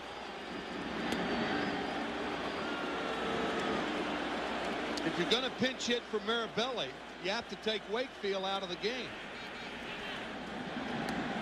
one would assume. And I thought initially that there was movement in the Boston bullpen. Well, Veritek, while he doesn't catch Wakefield during the regular season, caught only 2 of his innings, pitched over 200 innings, has caught Wakefield, and according to Grady Little, can catch Wakefield. So if they want to pinch hit, that option is certainly there. And here comes Varitek jogging out of the bullpen with all eyes on him. He's coming in to hit. He needs a U-Haul for all that stuff. He's got shin guards on and a bag full of equipment. There's a golf cart when you need it.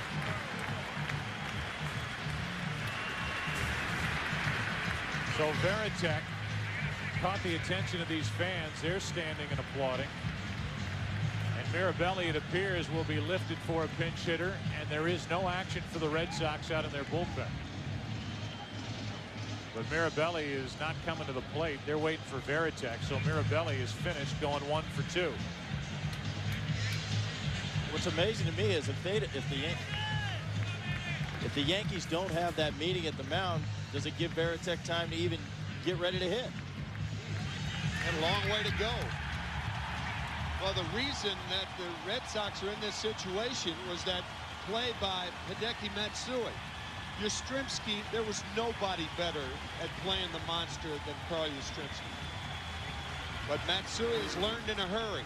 Watch him go back and appear. He squares up. He appears. He even looks at second base. That holds Millar for a second, allowing Matsui to get the ball back in time to hold Millar at third. And not only deking him, but putting himself in a position to make a good play on the ball. Yeah, that's right. If that ball gets away from him at all, Millar would have scored. But it took a bounce directly over his head, and he was there to make the play to hold Millar at third. Now after the intentional pass, it's bases loaded, 1 out, and Varitek, after that long run in from the bullpen, is finally ready to hit.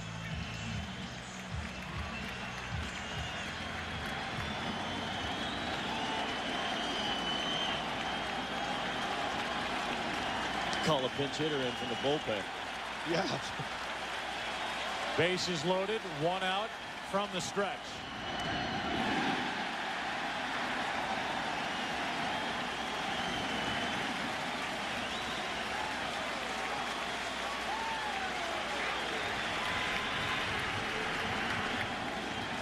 Varitek, who has come up with so many important hits for the Red Sox over the years, has been rock solid also behind the plate as their catcher.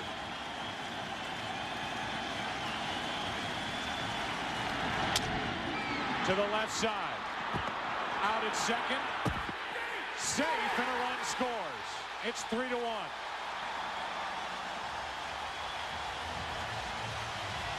Terrific play by Derek Jeter to even make it close. Varitek perhaps getting down the line faster than he's ever run. That was a great. Watch this.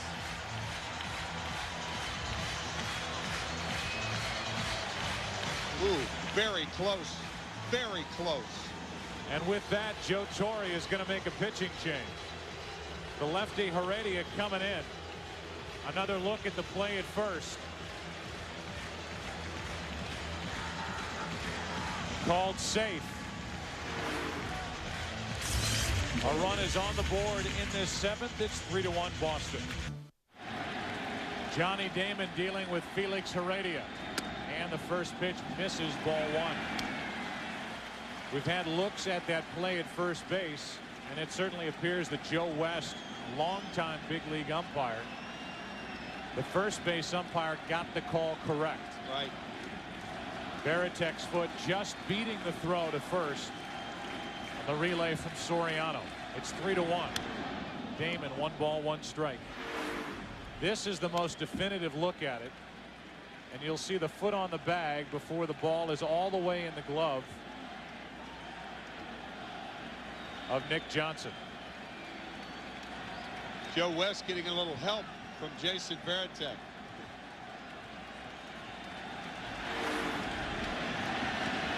Runners at the corners, 2 out. A 1-1 to Damon. Strike 2. For those of you just joining us, this is game 4. Red Sox down 2-1, but up 3-1 in the 7th inning. Brilliant pitching tonight from both starters, Wakefield and Messina. Messina's given up a couple of home runs and 1 run here in the 7th thanks to a double and a walk, then an intentional pass, and an RBI force out hit by Varitek. Now the 1-2. Varitek's trapped between first and second with an eye on the runner Nixon. Nixon coming to the plate. Now he's in a bit of a rundown. Throw to third, tag out, and the inning is over. So with 2 strikes on the hitter, Varitek wandering off the bag. Don't know if the Red Sox are trying to steal a run there or Varitek just went too far. We've played 7 in game 4, and the Red Sox now lead. Part of the order for the Yankees here in inning number 8. That means Giambi, Williams, and Posada. And after having to pinch hit for Mirabelli, Jason Varitek stays in the game. He does the catching. He caught only 2 innings this season with Wakefield on the mound.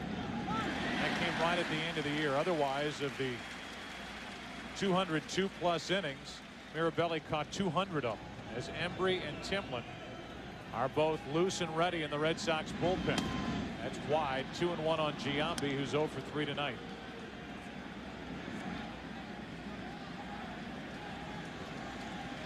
Giambi hit into tough luck in the first inning, lining into a double play with 2 on and nobody out. 3-1. That was a superb play by Jorge Posada to keep this game a 2-run game. And a little strange that that particular type of play would have been pulled off with Johnny Damon, the batter, a guy who has enough speed to get an infield hit in that situation to score a run.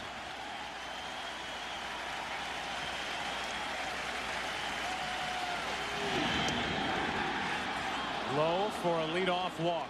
4 walks in this game by Wakefield. Here's that play once again. Millar goes halfway and stops. The one thing Posada does, he doesn't throw the ball too quickly. Takes a couple of steps, then a strong throw to second base. Soriano looks at Millar, and now he sees Nixon running. He throws to Posada, and now Posada gets rid of it quickly. And they tag out Nixon at third base. That's about as well done as you could do it right there. Tim Wakefield is being lifted, and he is glaring at the home plate umpire Cousins as he exits here in the 8th.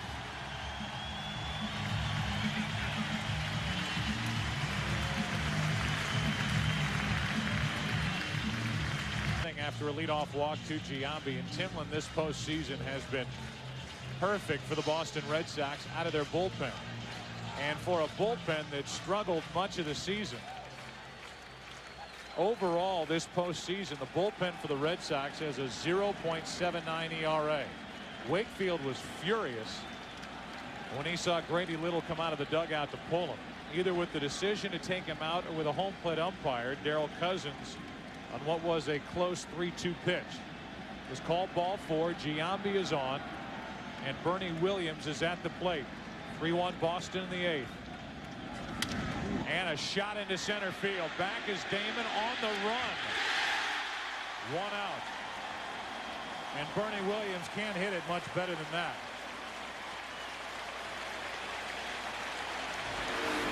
Johnny Damon can track them down and catch a fly ball as well as any center fielder in the American League. Playing relatively shallow.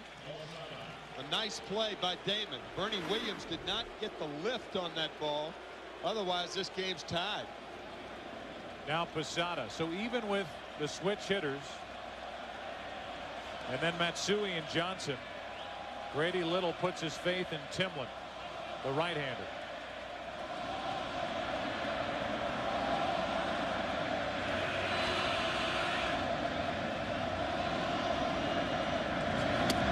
Crowd on Posada for his role in what went on here on Saturday afternoon in the war of words from the Yankee dugout with Pedro Martinez on the mound. Posada with power to left field. That's dangerous in this ballpark. The monster looming.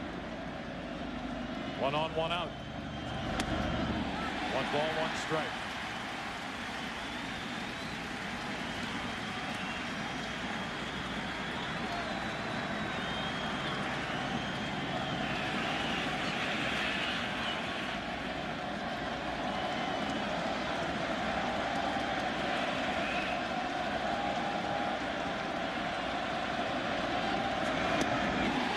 2.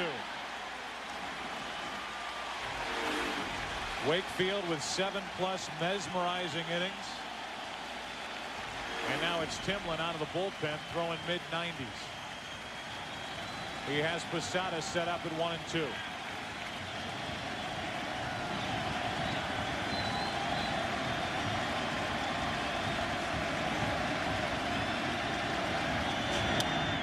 Off the hands.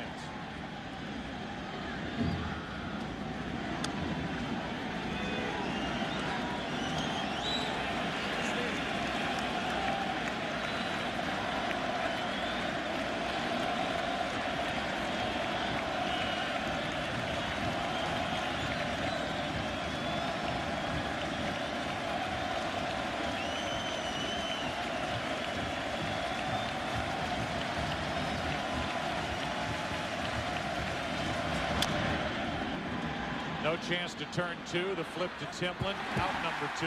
Down to second is Giambi. Nicely done by Kevin Millar. He gave the ball to Mike Timlin in time to find the bag. One thing a first baseman wants to do, get it to your pitcher quickly, catch it, and then find the bag.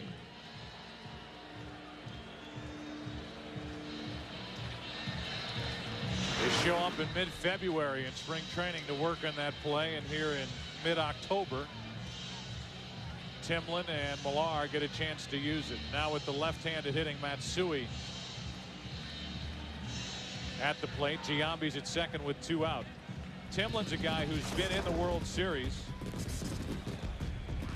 way back when Wakefield was starring for the Pittsburgh Pirates. 92 and 93. Timlin was pitching for Toronto.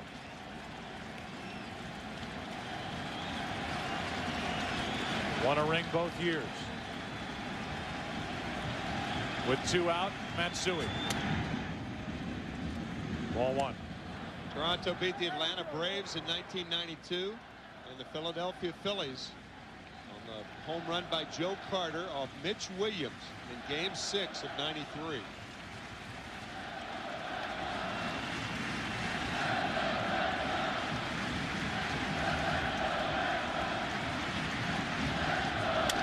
Opposite way into the corner, slicing. It is foul.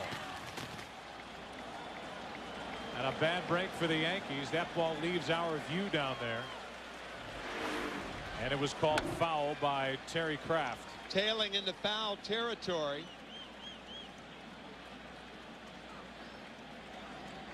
About 2 feet or so. There's not but 2 feet down there, right, Brett? If you keep that ball out of the stand, it's tough to hit a foul down there. It is.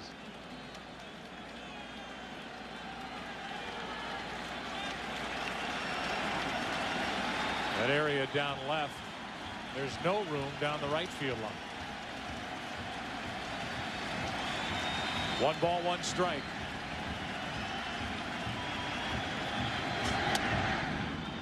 Two and 1 on Matsui, who's 0 for 3 tonight. But that was against the knuckleball work of Tim Wakefield.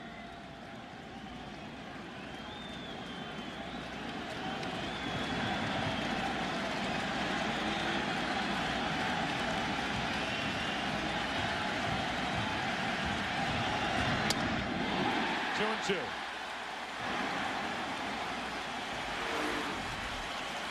Veritek setting up inside, then jumps outside just in case that runner, Jason Giambi, is giving location at second base.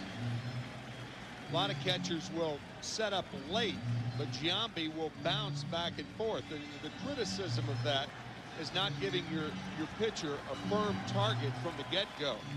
Bouncing around in itself is not conducive to a control pitcher. Veritek out to talk about this 2-2 pitch. Tying run at the plate for New York. Getting over.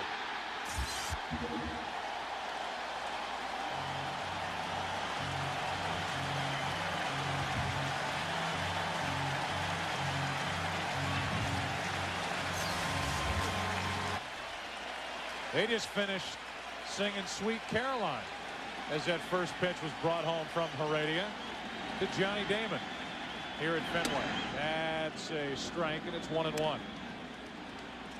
Again, trying to steal a run were the Red Sox in the bottom of the 7th. Posada played it perfectly, and Damon was left standing at the plate. Here he is to lead it off. Strike 2.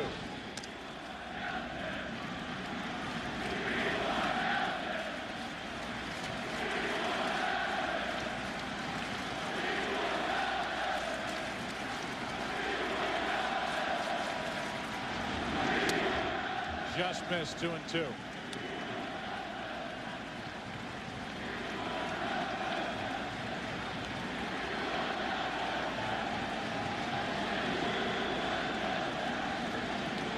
Kind of an answer chant from what we heard at Yankee Stadium after game 2. We want Pedro.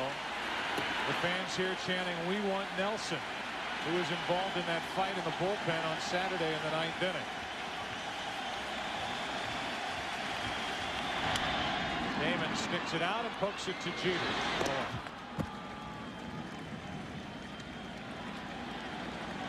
Let's check in with Chris Myers. Fans chanting, we want Nelson, meaning Jeff Nelson, who was involved in that altercation in the 9th inning. We went out earlier in the right field bullpen area to get a sense of the mood, where the fans are very close, and I would call it controlled passion. They certainly are cheering Jeff Nelson, whose nickname is Nelly. They were calling him other names, of course. But it's worth pointing out, by the way, that there were no fan arrests inside Fenway on Saturday. That can't be said for players, at least at this point. Joe? Well, everybody waiting for tomorrow, with today being a holiday. No summonses issued yet, but people around here expect there to be, as Todd Walker is drilled by Heredia.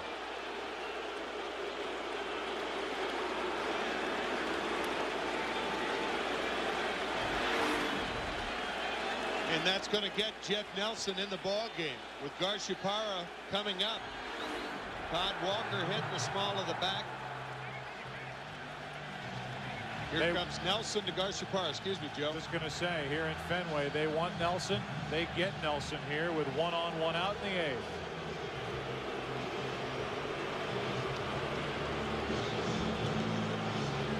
After Todd Walker is hit by a pitch, Damian Jackson comes in the game. He'll do the running at first and take over at second.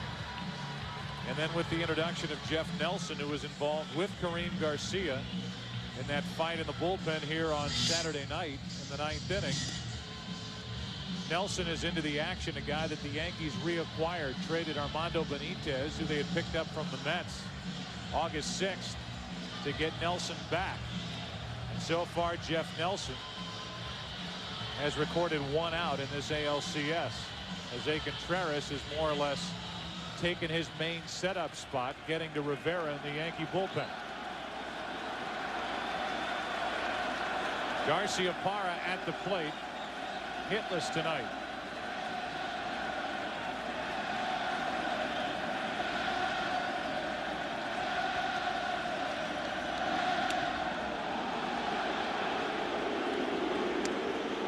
And now Grady Little, I mean, even before that pitch was caught, Grady Little was out of the dugout.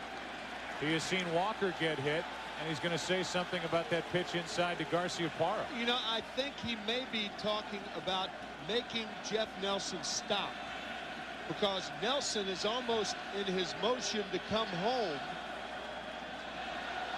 before he comes to a full stop. That's his style.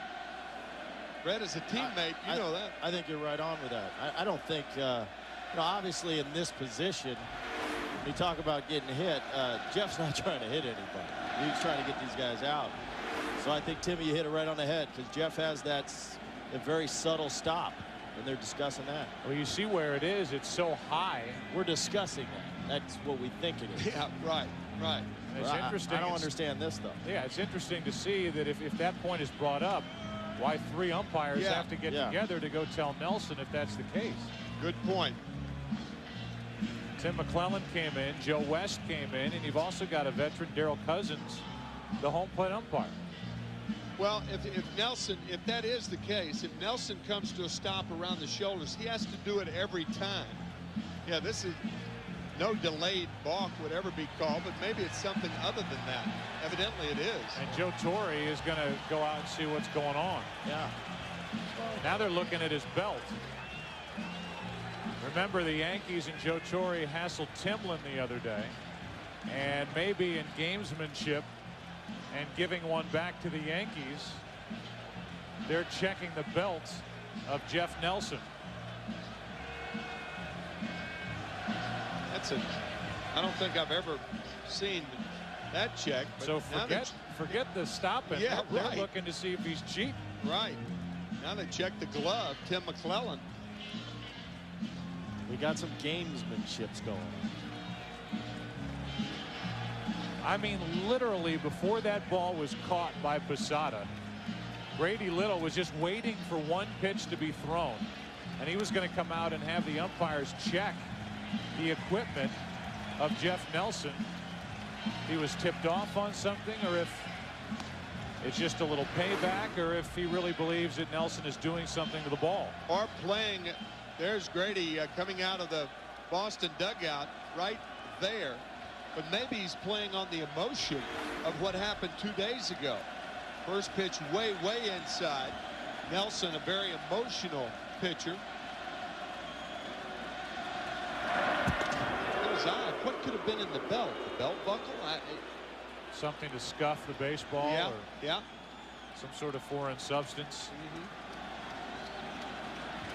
Keep it inside your belt, you can't get to it. Check on Jackson 2 times in a row.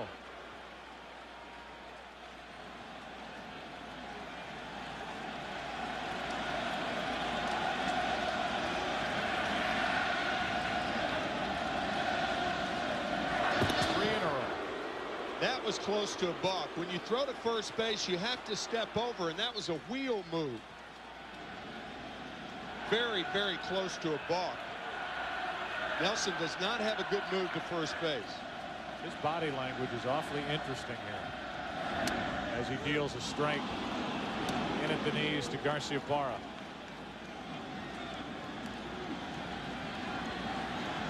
Runner at first, Jackson. Garciaparra struggling at the plate. He has had success against Nelson in the past. 5 hits and 11 trips. Double play ball. Jeter to Soriano and on to first. So the frustration continues for Garciaparra.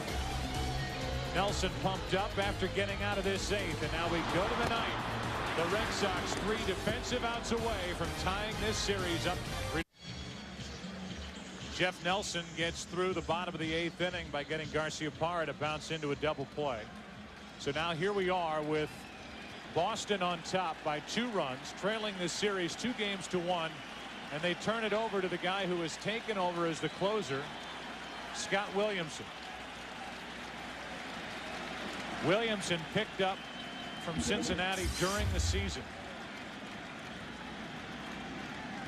At one point was pitching so poorly there were questions as to whether he'd be even on the postseason roster.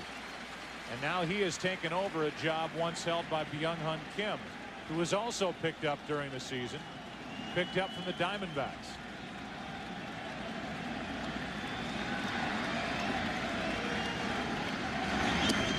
Down and in. Williamson got the save in game 1, a 5-2 victory for Boston.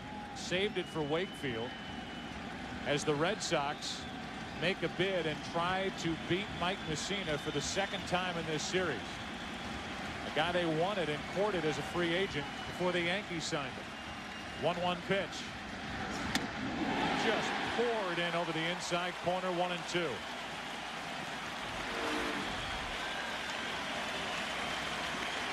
Williamson, the hardest thrower in the Sox pen, similar to Timlin, a couple of miles an hour faster as Damian Jackson stays in the game at second.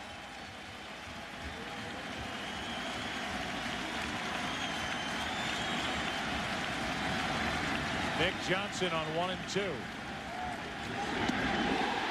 The Red Sox 2 outs away from tying this series at 2.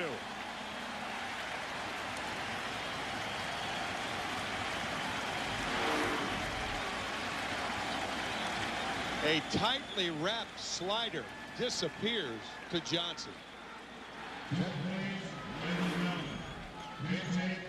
Ruben Sierra is going to come off the bench and bat for Aaron Boone.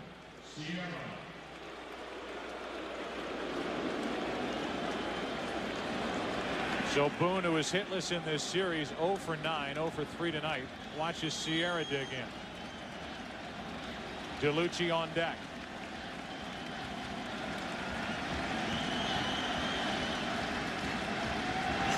Williamson bailed out in Game 5 of the division series in Oakland, trying to protect a 1-run lead. Walked the first 2 hitters in the 9th inning. Bailed out by Derek Lowe, who is the scheduled starter for tomorrow afternoon's game against David Wells. Coming up next, your late local news, except for those of you on the West Coast. A 1-0 to Sierra.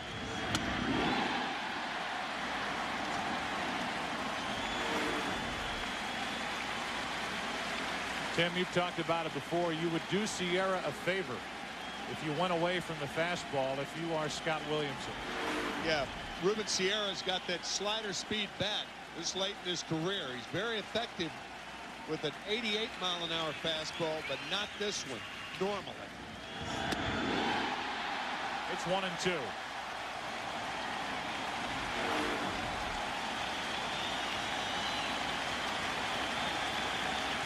Low fire to Sierra.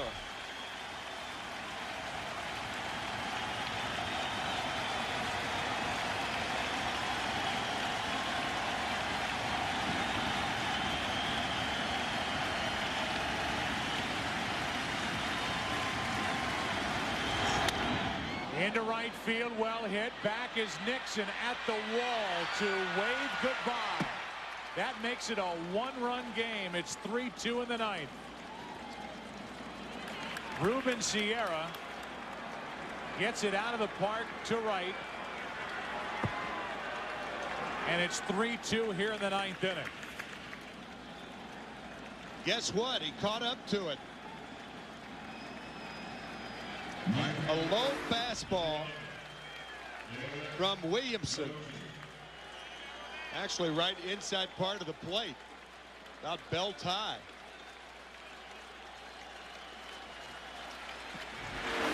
So Joe Torre pulled the right string by calling on Sierra. Now it's DeLucci. On the high fastball, he didn't go. Ball 1. So Sierra delivers in the pinch. And DeLucci is up with Soriano, who hit 38 home runs in the on-deck circle.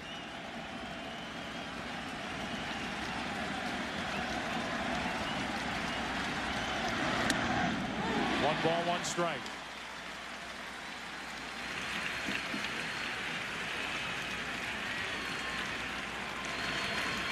A little surprised Kevin Millar is that far off the line at first base. Now we have a 1-run ball game. A lot of room between Millar and the line.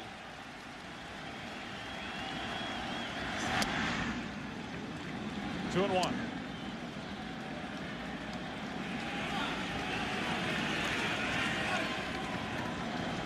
DeLucci, his first start, his first at bats of the postseason. Been on base twice tonight.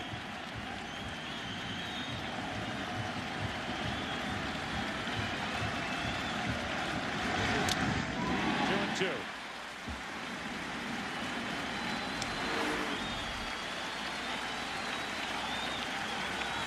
The Red Sox this season, including the postseason, 9-39 when scoring 3 or fewer runs. 0-9 against the Yankees this year.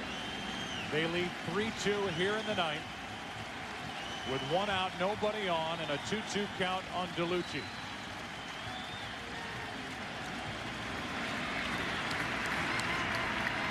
From Wakefield to Timlin. Now Williamson.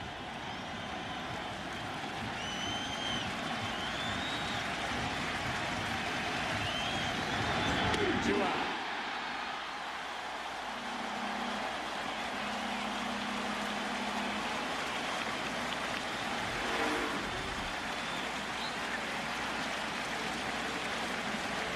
Whereas 2 sliders for the 2 strikeouts, and the home run that Sierra hit was on the inside fastball. I think early in Williamson's career, he used the split instead of that slider, and I don't know whether it's hurt his elbow or whatever, but he's gone strictly with the slider. I didn't see a split out of him at all this year. Williamson, the Rookie of the Year back in '99 with Cincinnati. With 2 out, nobody on. Soriano, strike 1. His manager then was Jack McKeon, who's watching in Chicago prior to Game 6 tomorrow night here on Fox. The Marlins and the Cubs. Game 4 here, and the Red Sox trying to even the series. 1 strike away.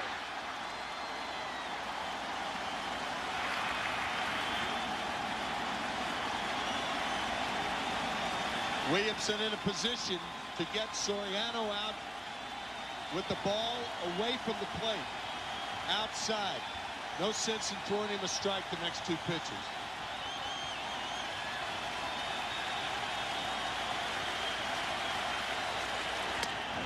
There's Veritek standing up, and it misses for ball 1 high. Mr. Clutch for the Yankees, Jeter on deck.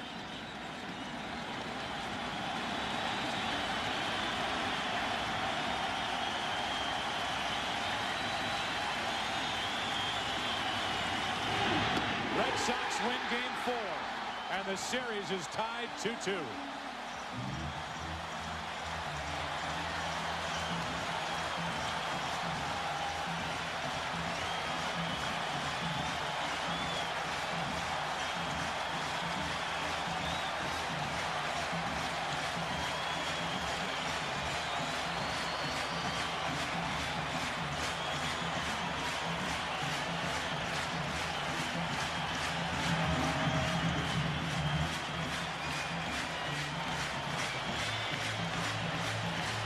Tim Wakefield, the winner in Game 1. Tim Wakefield moved up to Game 4 after the rain out last night. And now the Red Sox have evened this series, and they have Derek Lowe, who was 11-2 at Fenway Park this season, pitching tomorrow afternoon here in Boston. Red Sox even the series tonight. Tim Wakefield with both wins, Game 1 and Game 4.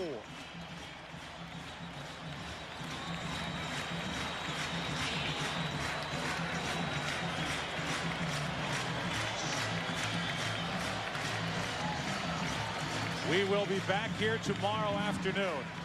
A 4 o'clock start Eastern time here on Fox for Game 5. Let's check in with Chris Myers. All right, well, the fans are hollering. We're with Tim Wakefield, his 2nd win here in 4 games. Congratulations, given the volatility of this series so far. How much did emotion play in this win tonight?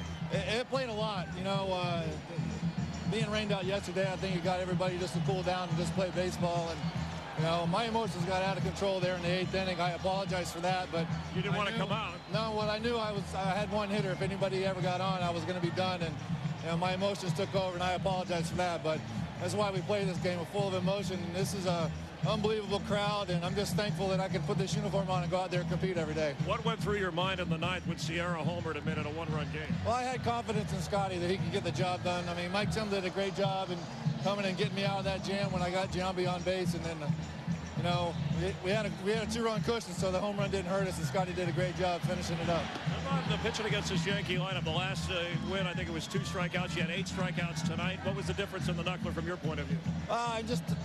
I felt like I was in the strike zone a little bit more, and I had a little bit more movement today than I did there. I had some movement there, but the bottom wasn't dropping out of it in New York, and it was today. And they talk about, you know, Red Sox history. Did the weather, obviously it was a benefit for you guys. Somebody looking over you? No, I mean, the weather doesn't really play a factor in me. It wasn't cold enough, but it was just perfect weather tonight. It was nice and cool. But the rain out to give you the chance to start here. Yeah, the rain out. I was going to start today no matter what, and I just wanted to give Berkey an opportunity to pitch in Game 6. All right, so now it's all even.